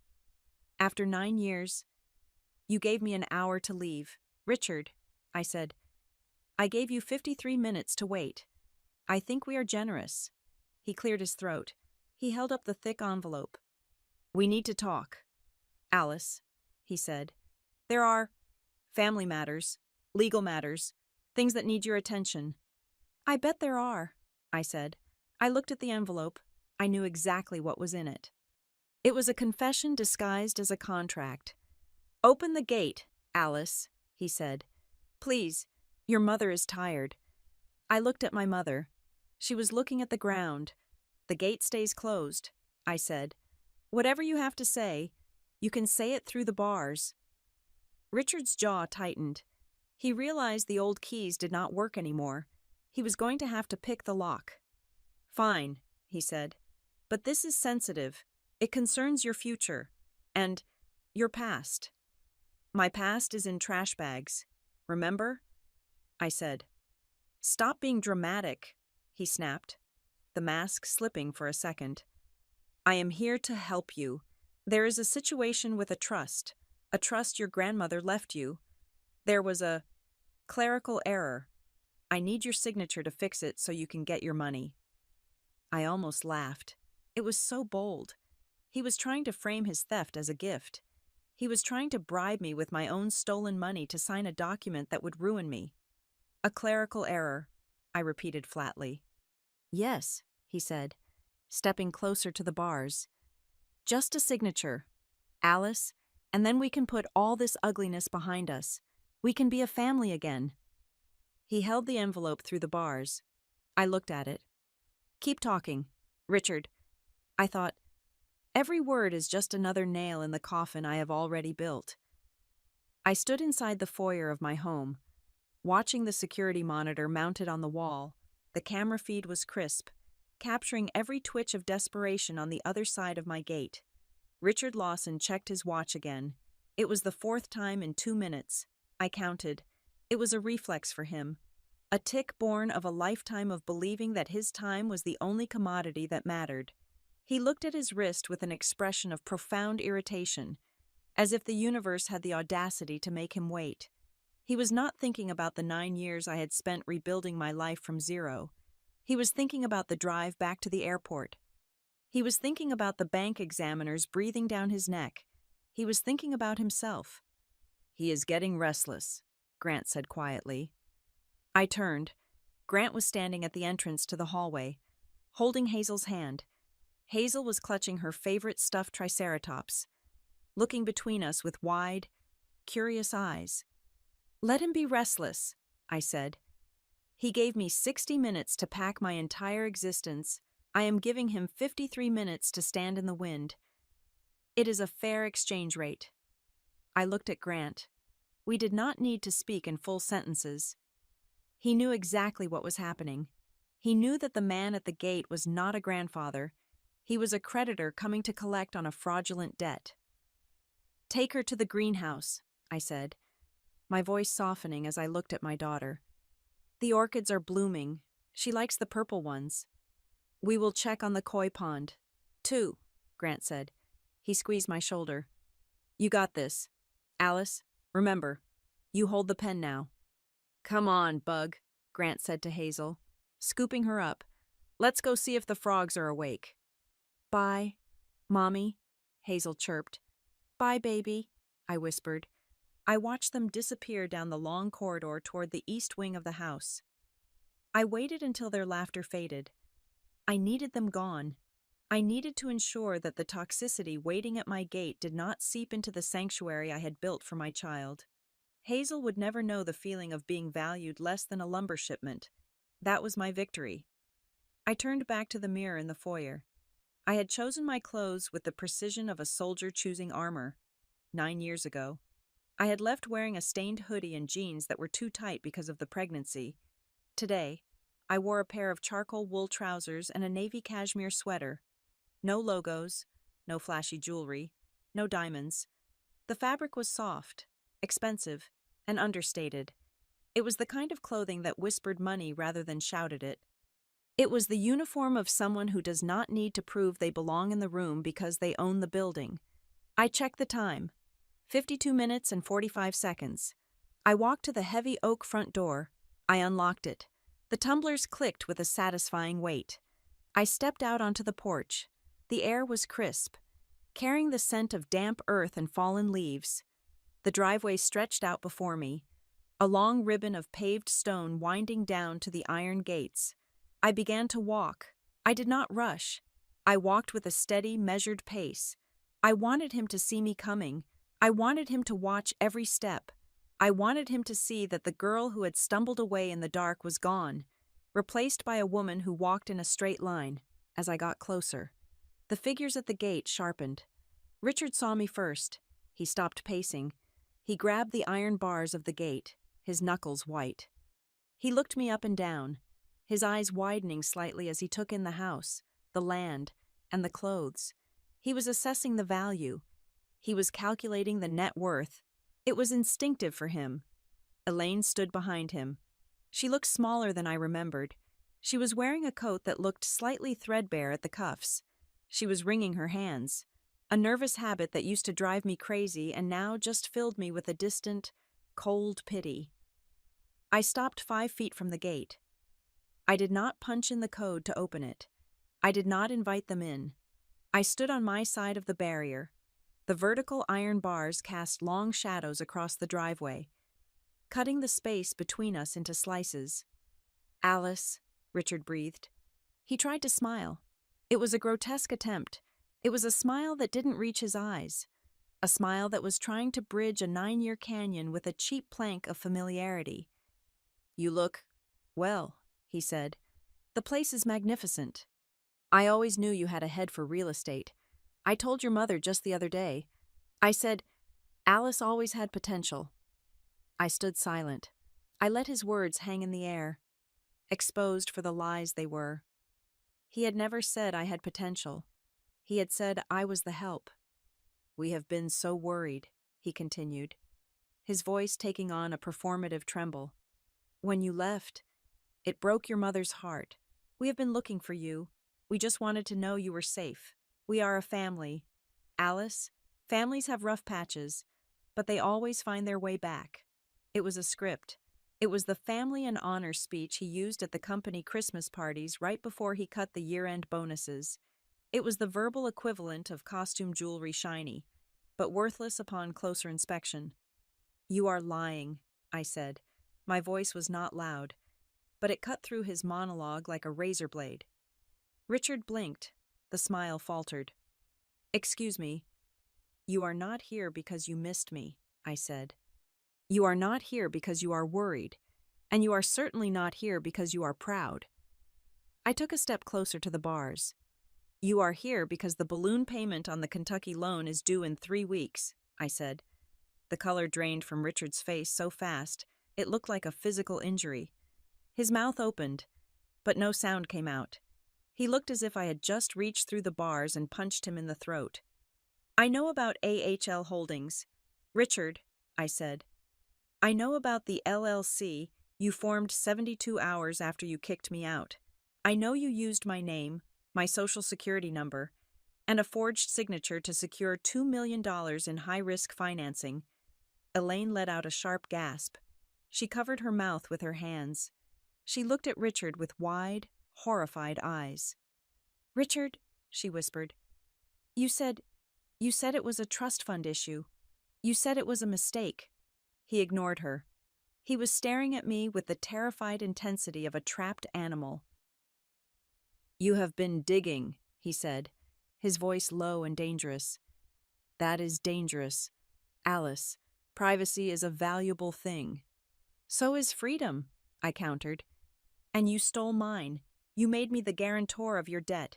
You thought I was dead, or destitute, or too stupid to figure it out.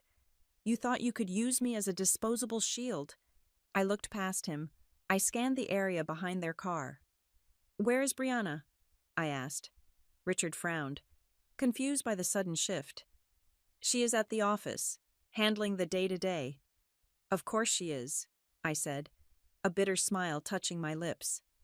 She is the one who forged the signature. Isn't she the loop on the A, the flourish on the L? It was too artistic for you. You have the hand of a butcher. She has the hand of a calligrapher. I saw the recognition in his eyes.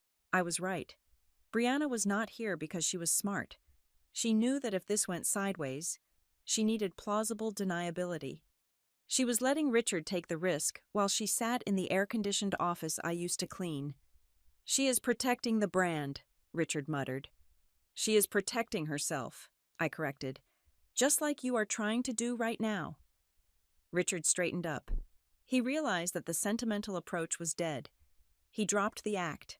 His face hardened into the stony, arrogant mask I knew so well. Fine, he said. You know, you are smart. You always were. That makes this easier. He lifted the thick manila envelope he had been clutching. He pushed it through the gaps in the gate. Take it, he commanded. I looked at the envelope. It was heavy. What is it? I asked, making no move to touch it. It is a solution, Richard said. Inside that envelope is a retroactive authorization form. It states that you were aware of the LLC and that you appointed me as your acting agent. It validates the signature. It cleans up the mess. And why would I sign that? I asked. Why would I voluntarily take on millions of dollars of your debt? Because there is a second document, Richard said, a settlement agreement. If you sign the authorization, I will cut you a check for $100,000. Today, right now. He said the number like it was a king's ransom. $100,000. To the girl sleeping in the parking lot, it would have been everything. To the woman standing in front of him, it was an insult. 100,000, I repeated. You want to buy my life for $100,000? It is a lot of money. Alice, he said, think about your daughter. I saw the toys in the yard. Think about her future. I am thinking about her future, I said. That is why the gate is locked. Don't be stupid, Richard snapped. If you do not sign this, the bank investigates, the loan goes into default, the company collapses, your mother loses her house. Is that what you want? To put your mother on the street? He was doing it again. He was using Elaine as a hostage. I looked at my mother. She was crying silently now, tears streaming down her face, but for the first time, I looked at her not with guilt, but with clarity. She had driven me to the edge of town 9 years ago. She had handed me $400 and told me to run so she could stay comfortable. She had made her choice. Mom, I said softly. She looked up, her eyes swimming. You are already on the street, I said. You have been on the street for 30 years. You just haven't realized that the house you live in has no walls. She sobbed, a broken sound. I reached out and took the envelope from Richard's hand. He exhaled, a long, shuddering breath of relief. He thought he had won. He thought that by taking the paper, I was accepting the deal. He thought that everyone had a price, and he had finally guessed mine. Good girl, he said. I knew you would be reasonable. Do you have a pen? We can do this right here. I can notarize it myself. My stamp is in the car. I held the envelope in my hands. I felt the weight of it. It was the weight of his sins. It was the weight of his arrogance. I did not open it. Instead, I reached into the inside pocket of my coat. I pulled out a single, folded piece of paper. It was not thick. It was not heavy, but it was far more dangerous than anything Richard Lawson could imagine. It was the purchase agreement for the mortgage on the Cedar Ridge lumber yard. I am not going to sign your papers, Richard, I said calmly. What? His face twisted. Alice, look at the reality. You sign, you get paid, you refuse, and we all go down, including you. You are the guarantor. The bank will come for you, too. Let them come, I said. I have a very good legal team, and I have plenty of evidence to prove fraud. Brianna's handwriting analysis alone will send you both to prison for 20 years. Richard gripped the bars. You wouldn't. I might, I said. But I have a better idea. I tapped the folded paper against my palm. "You brought me a settlement," I said. "But you seem to have forgotten the first rule of negotiation. Never make an offer to someone who already owns your position." "I do not understand," he said. "What is that?" "This," I said, holding up the paper, "is the deed to your warehouse, and the mortgage on your land, and the lien on your trucks." I watched the words hit him. I watched his brain try to process the impossible. That is not possible," he stammered. "The bank holds those notes." "Not anymore," I said. "They sold them to a private equity firm called Veritas Acquisitions." I paused. I let the silence stretch for 5 seconds. "Veritas means truth, Richard," I said. "I own Veritas. I bought your debt.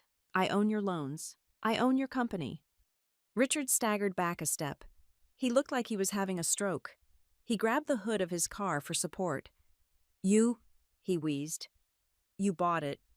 Every cent," I said. "I paid 60 cents on the dollar. It was a bargain, really, considering the emotional investment I already had in the property." "So," he swallowed hard, "so you are my landlord?" "No," I said.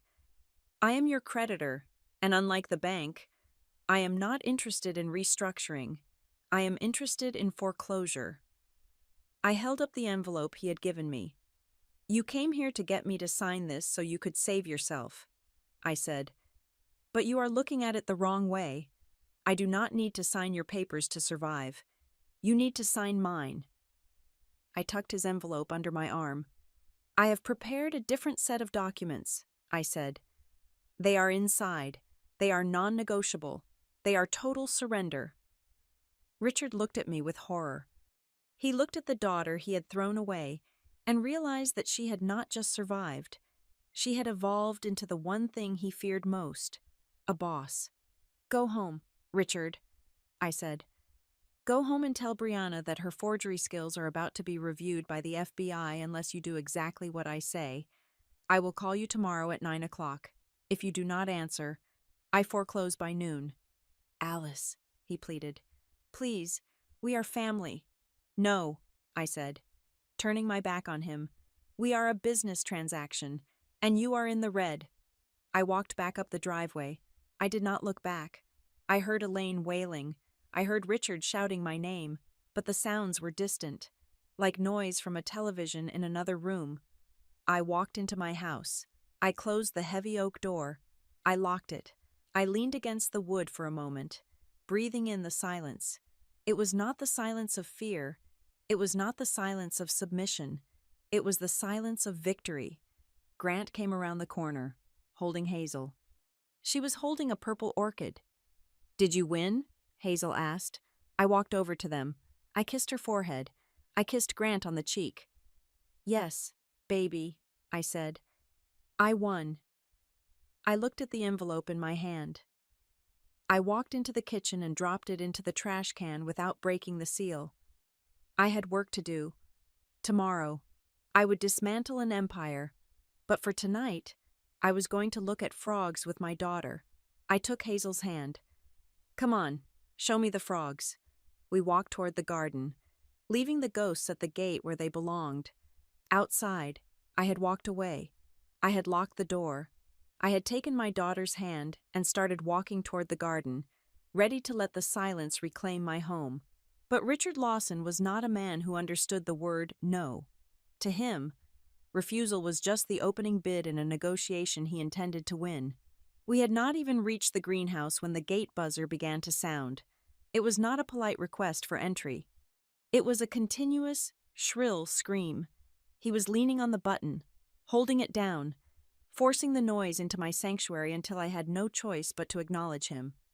"Grant," I said, stopping in the hallway. "Take Hazel to the back garden. Put on her headphones. I do not want her to hear this." Grant looked at me, his jaw set. "Do you want me to remove him?" "No," I said. "He is desperate. If we force him to leave, he will just come back with lawyers or the police, claiming I am holding his property or some other lie. I have to kill this snake by cutting off its head, not by chasing it away. I turned around and walked back to my office. I grabbed my laptop. I did not bother with a coat this time. The adrenaline in my blood was hot enough to keep out the Tennessee chill. I walked back out the front door, down the driveway, my heels clicking on the pavement with the rhythm of a judge's gavel. Richard was still clinging to the bars of the gate. His face was red, his tie loosened. When he saw me coming, he stopped buzzing. He looked relieved, then angry. "You cannot just walk away from your father," he shouted. "We are not finished." "You are right," I said, my voice deadly calm. "We are not finished. I forgot to show you the exhibits." I walked right up to the gate. I did not open it. I placed my laptop on the flat stone surface of the pillar that held the intercom. I opened the lid. The screen glowed in the overcast light. "Look," I commanded. Richard squinted at the screen. "What is this?" he asked. "This is a timeline," I said. "I built it using the metadata from the county clerk's office and the digital footprints you thought you deleted." I pointed to the first entry. October 14th, 2014, I read. 7 o'clock at night. That was the moment you kicked me out of the house. That was the moment you told me I had 1 hour to pack. I pointed to the second entry. October 17th, 2014, I continued. 9 o'clock in the morning, exactly 62 hours later, that is when AHL Holdings was registered in Delaware. I looked at him through the bars. "You did not spend those 3 days looking for me," I said. "You did not call the police. You did not call the hospitals. You called your lawyer. You spent those 3 days incorporating my identity so you could steal my credit." Richard shifted his weight. He looked at the ground, then back at me. "It was not like that," he stammered. "You do not understand the pressure I was under. Conrad Hale had me in a vice. He was going to bankrupt the company if I did not clear the debt. I had to do something." "So you blamed Conrad," I said. "Convenient?" "He demanded collateral," Richard cried, his voice rising in pitch. "He said the only way he would forgive the $85,000 was if I showed him secure assets for the expansion. He set the terms. Alice, I was just trying to keep the lights on. I was trying to save the family business for you and Brianna." "Do not say you did it for me," I snapped. "You sold me to save yourself, and when the sale was not enough, you stole my name to double down on the bet." I clicked a key on the laptop. A new document appeared. It was the purchase agreement for the Kentucky land. "You borrowed $2 million, I said. "You used that money to buy swampland from a developer friend of yours.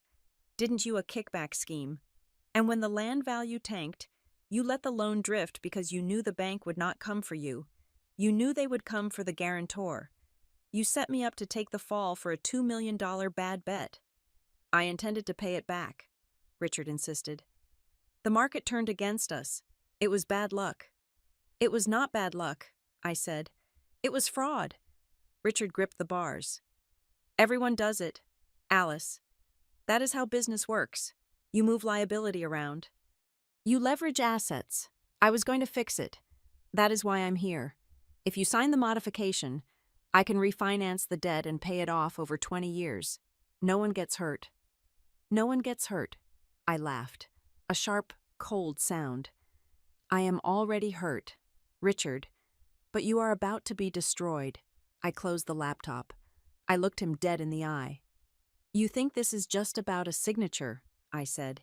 "You think I am just an angry daughter with a spreadsheet. But you are forgetting what I told you 5 minutes ago. I own Veritas Acquisitions." Richard paled. I thought you were bluffing." "I do not bluff," I said. "I bought the note on your supply chain financing last Tuesday. Do you know what that means?" He stared at me, sweat beading on his upper lip. "It means I own the debt on your delivery fleet," I explained, spelling it out for him like he was a slow child. "There is a clause in that contract, Clause 4B. It states that the creditor has the right to seize the collateral immediately if the debtor shows signs of insolvency or material breach of trust." I leaned closer to the bars. Forgery is a material breach of trust. Richard, I whispered. His eyes went wide. You would not? If I make one phone call, I said. Tow trucks will be at your yard in Cedar Ridge within 2 hours. They will take every delivery truck you own. Your timber will sit on the loading dock. Your drivers will have nothing to drive. You will miss the spring construction season. Your clients will cancel their contracts. And by Friday, Lawson Lumber will be a memory. Richard looked like he was going to vomit. He understood the mechanics of this. He knew I had him by the throat. Alice, he gasped. You cannot do that. The employees, the community. You did not care about the community when you stole my trust fund, I said. Suddenly, Elaine spoke. She stepped out from behind Richard's shoulder. She had been a ghost in this conversation until now, a silent witness to her husband's disintegration, but now she looked at me with a desperate, terrifying clarity. He was afraid, she said. Her voice was not loud, but it stopped me. What? I asked. He was afraid, Elaine repeated. She looked at Richard, not with love, but with a tragic understanding. He has always been afraid, Alice, afraid of not being the biggest man in the room, afraid of failing his father's legacy.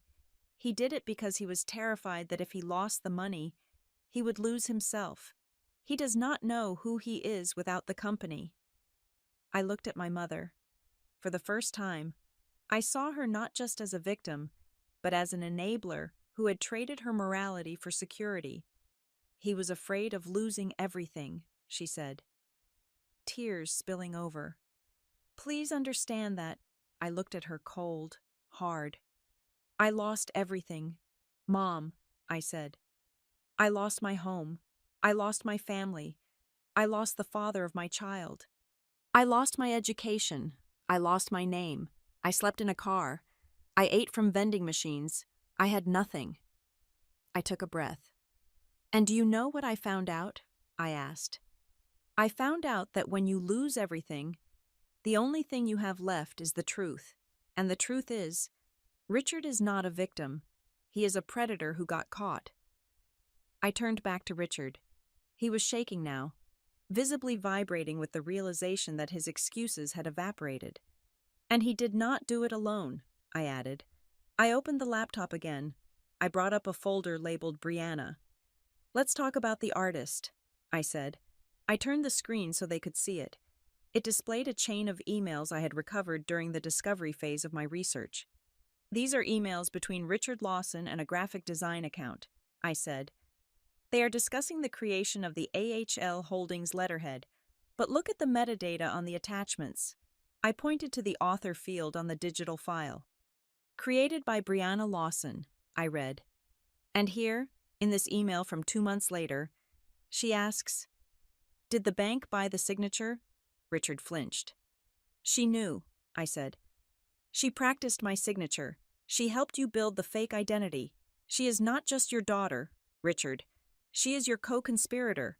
In the eyes of the law, she is an accessory to federal bank fraud. Richard looked defeated. He slumped against the gate. The fight draining out of him, he looked old. He looked like a building that had been condemned. What do you want? He hissed. It was the first honest question he had asked all day. He was not asking for forgiveness. He was not asking for love. He was asking for the price of his survival. I do not want your money, I said. I have my own. I do not want your apology. It is worthless. Then what? He begged. What do I have to do to make you stop the tow trucks? What do I have to do to keep you from sending those files to the FBI? I reached into my laptop bag and pulled out a blue folder. I slid it through the bars of the gate. It fell onto the gravel at his feet with a soft thud. These are my terms, I said. There are 3 conditions. They are non-negotiable. Richard bent down and picked up the folder. His hands were shaking so badly he could barely hold it. Condition 1, I said. You will go to the bank tomorrow morning. You will self-report a clerical error regarding the guarantor on the Kentucky loan. You will not admit to fraud. I'm giving you that mercy for Mom's sake, but you will formally remove my name from all liability.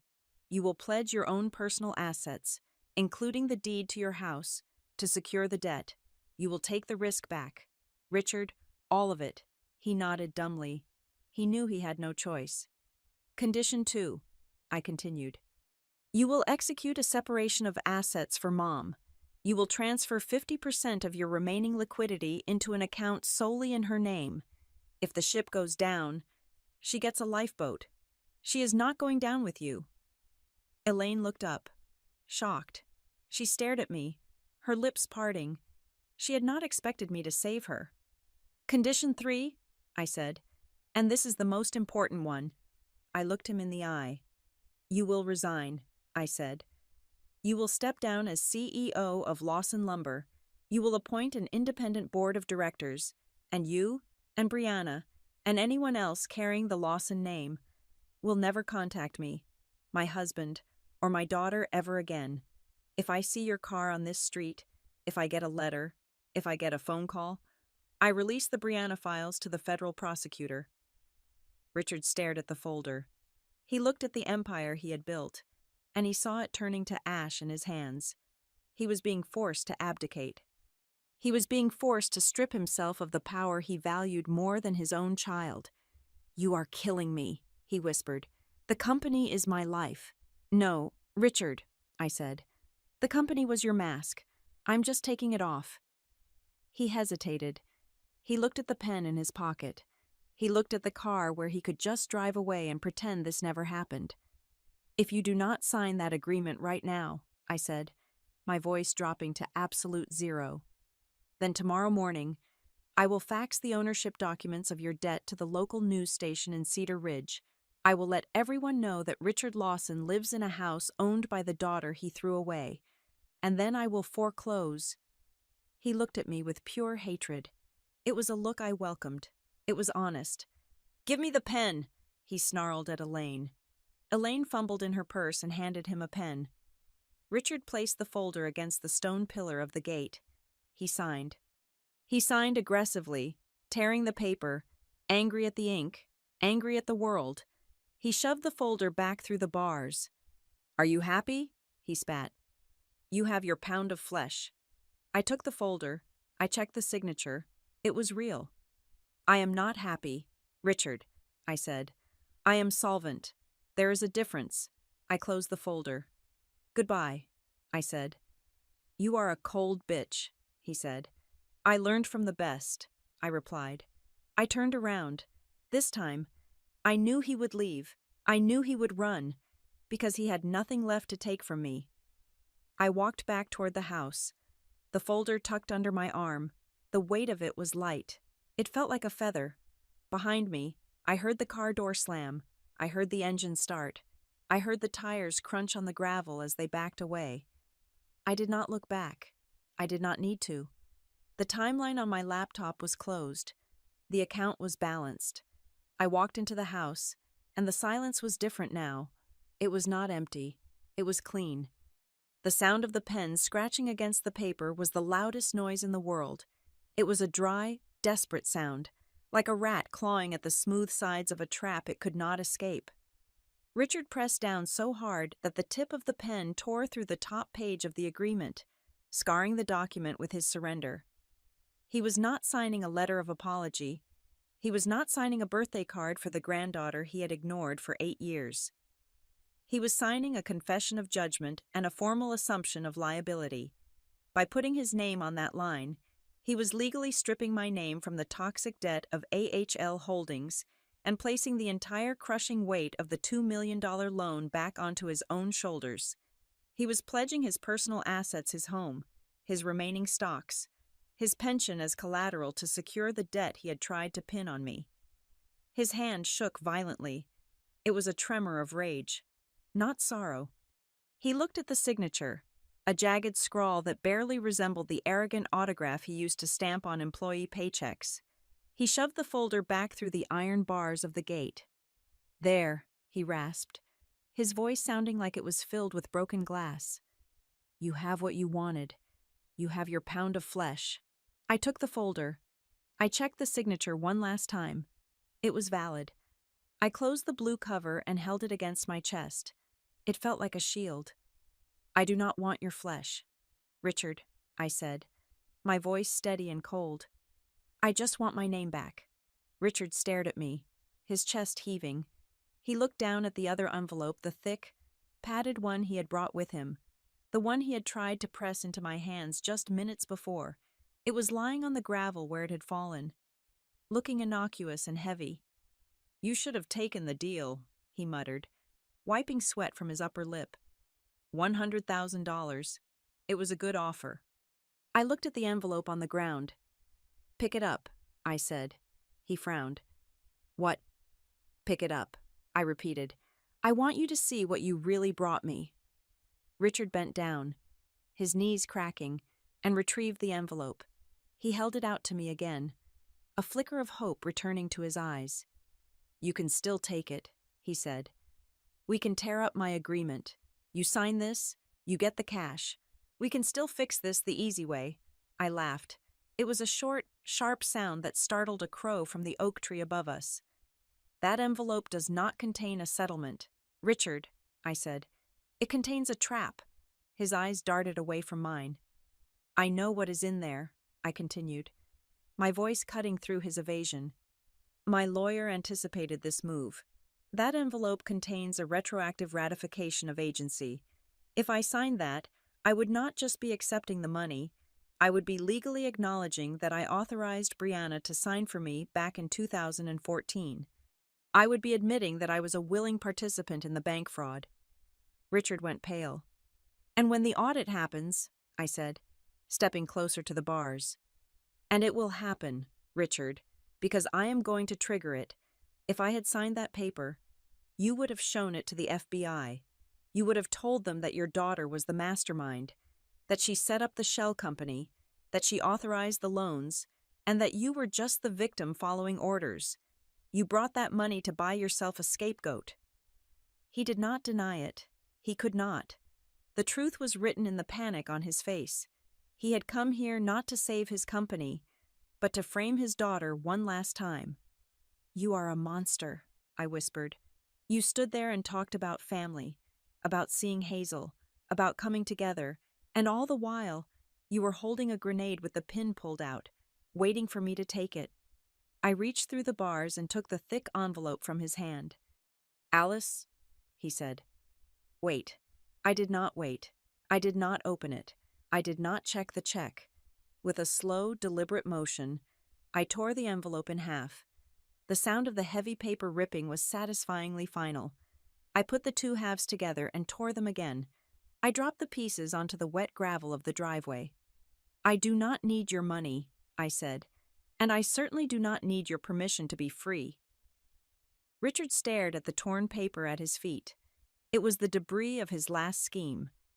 He looked at me, and for the first time, he realized that he had absolutely no power left. He was a king without a castle, standing outside the fortress of the peasant he had exiled. Let's go. Richard, Elaine said. I looked at my mother. She had stopped crying. She looked exhausted, her face gray and drawn. She was looking at the torn paper, and I could see the resignation in her eyes. She knew I was right. She had known it for 30 years, but she had never had the courage to say it. Alice, she said softly. I looked at her. I did not feel the anger I expected. I just felt a profound, distant sadness. Can I? She hesitated, her voice trembling. Can I just see her? From a distance? Can I just see Hazel one time before we go? It was a simple request, a human request, a grandmother asking to see her grandchild, in a different story. Perhaps I would have said yes. Perhaps I would have opened the gate and let them have a moment of connection. But this was not a fairy tale. This was a ledger of cause and effect. No, I said. Elaine flinched as if I had slapped her. Please, she whispered. Just for a minute. You watched me leave with 2 trash bags, I said. You watched me drive away into the dark with your grandchild in my stomach. And you did not stop him. You handed me $400 and chose your comfort over my survival. I had no choice, she sobbed. You always had a choice, I said. I had a choice too. I chose to survive. I chose to build a home where people do not sell each other for distribution rights. I gripped the cold iron of the gate. "If you want to step into my life," I said, my voice softening but losing none of its steel. "If you want to know my daughter, you have to earn it. You have to learn how to speak the truth. You have to learn how to stand up. Until you can walk through this gate without Richard's shadow covering you, the answer is no." Elaine looked at me. She nodded slowly. It was a nod of defeat, but also of recognition. She understood the boundary. I was not punishing her. I was protecting my daughter from the weakness that had almost destroyed me. "Goodbye, Alice," she whispered. She took Richard's arm. He was staring at the ground, defeated. He looked hollowed out. They turned and walked back to their car. It was a luxury sedan, but it looked old now, covered in a layer of road dust. Richard got into the driver's seat. He did not look back at the house he had inadvertently paid for. He did not look back at the daughter who now owned his debt. He started the engine. The car reversed slowly, tires crunching on the gravel, and then turned onto the main road. I watched until the taillights disappeared around the bend. I stood there for a long moment in the silence. I waited for the crash. I waited for the wave of grief or guilt to hit me, but it did not come. Instead, I felt a lightness. It was the feeling of putting down a heavy backpack after hiking for 9 years. I knew what would happen next. It was inevitable. It was simply physics. Tomorrow, I would file the papers. The bank would be notified of the change in guarantor. The auditors would come in to inspect the books of Lawson Lumber as part of the restructuring I would demand as the primary creditor. They would find the irregularities. They would find the forged dates. They would find the metadata on Brianna's computer. I would not have to say a word. I would not have to testify. The system, the beautiful, cold, impartial system of numbers and laws, would do the work for me. Richard would face investigations for bank fraud. Brianna would face charges for forgery and identity theft. The house in Cedar Ridge would likely be seized to pay the debts. I was not destroying them. I was simply letting the consequences of their own actions finally catch up to them. I was correcting the accounting error they had introduced into the universe. I looked at my watch. 53 minutes. I smiled. A small, private smile. He had given me 60 minutes to leave. I had made him wait 53 minutes. It was not petty. It was precise. It was a message that time was no longer his to command. He had stood outside a closed door, powerless. Just as I had stood outside the closed doors of employment offices and rental agencies for years. He finally understood what it felt like to be on the outside looking in. I turned around and began the walk back up the driveway. The wind had died down. The air was still. I walked past the blooming azaleas I had planted myself. I walked past the fountain that Grant had installed last summer. I reached the front door. I opened it and stepped inside. The warmth of the house wrapped around me like a blanket. It smelled of vanilla and old books. It smelled of safety. Grant was sitting on the floor in the living room. Hazel was building a tower of wooden blocks next to him. When she heard the door close, she looked up. Her face lit up. She scrambled to her feet and ran over to me, wrapping her arms around my legs. "Mommy?" she squealed. "Did the people leave?" I knelt down. I pulled her into my arms, burying my face in her hair. She smelled of strawberry shampoo and innocence. "Yes, Bug," I said. "They left. Are they coming back?" she asked. "No," I said firmly. "They are not coming back." Grant walked over. He put a hand on my shoulder. He did not ask for details. He just squeezed my shoulder. A silent gesture of solidarity. "Are you okay?" Hazel asked, pulling back to look at my face. She reached out a small hand and touched my cheek. "You look sad." I took her hand and kissed her palm. "I am not sad, Hazel," I said. "I am okay. I am better than okay." I looked at Grant, then back at my daughter. "I am okay because we are safe," I told her. "Because in this house, we tell the truth, and in this house, we do not sell each other." Hazel nodded solemnly. as if I had just imparted a great secret of the universe. "Okay, can we have pancakes for dinner?" I laughed. The sound was genuine this time. It came from deep in my chest. "Yes," I said, "we can have pancakes for dinner." Later that night, after Hazel was asleep and the house was quiet, I went into my office one last time. I opened my checkbook. I wrote a check to the Brighthaven Women's Center. The amount was significant. It was exactly $85,000, the amount of the original debt Richard had tried to trade me for. I put the check in an envelope. I did not sign my name. I wrote "Anonymous" on the donation line.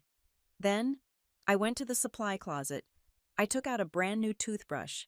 Still in its plastic packaging, I slid it into the envelope with the check. Ms. Rowena would understand. She would know that somewhere out there, one of her girls had made it. She would know that the investment of a bed and a safe night had paid dividends. It was the circle closing. I was passing the toothbrush to the next woman standing in the bathroom, staring at her reflection and wondering if she could survive. I walked to the window. I looked out at the gate one last time. It was closed. The iron bars were black against the moonlight. For years, I had thought of gates as things that kept people out, things that excluded, things that divided the worthy from the unworthy. But as I looked at it now, I realized it was not a barrier. It was a boundary. It was the line I had drawn in the sand. I had built this life with 2 trash bags and a terrifying amount of hope. I had built it with verified data and forensic accounting. I had built it with the love of a man who respected me and a daughter who adored me. The gate was closed, not to lock me in, but to keep the monsters out. I turned off the light. I walked out of the office and closed the door. The file was closed. The ledger was balanced. The story was done. And for the first time in 9 years, Alice Lawson was finally, truly free. Thank you so much for listening to this story of justice and resilience. I would love to know where you are tuning in from today. Please leave a comment below telling me which country or city you are listening from, so we can connect and share our thoughts together. If you enjoyed Alice's journey, please subscribe to the channel Helena Revenge Stories, like this video, and hit the hype button to help this story reach even more people who might need a reminder that the truth always wins. Stay strong, and I will see you in the next story.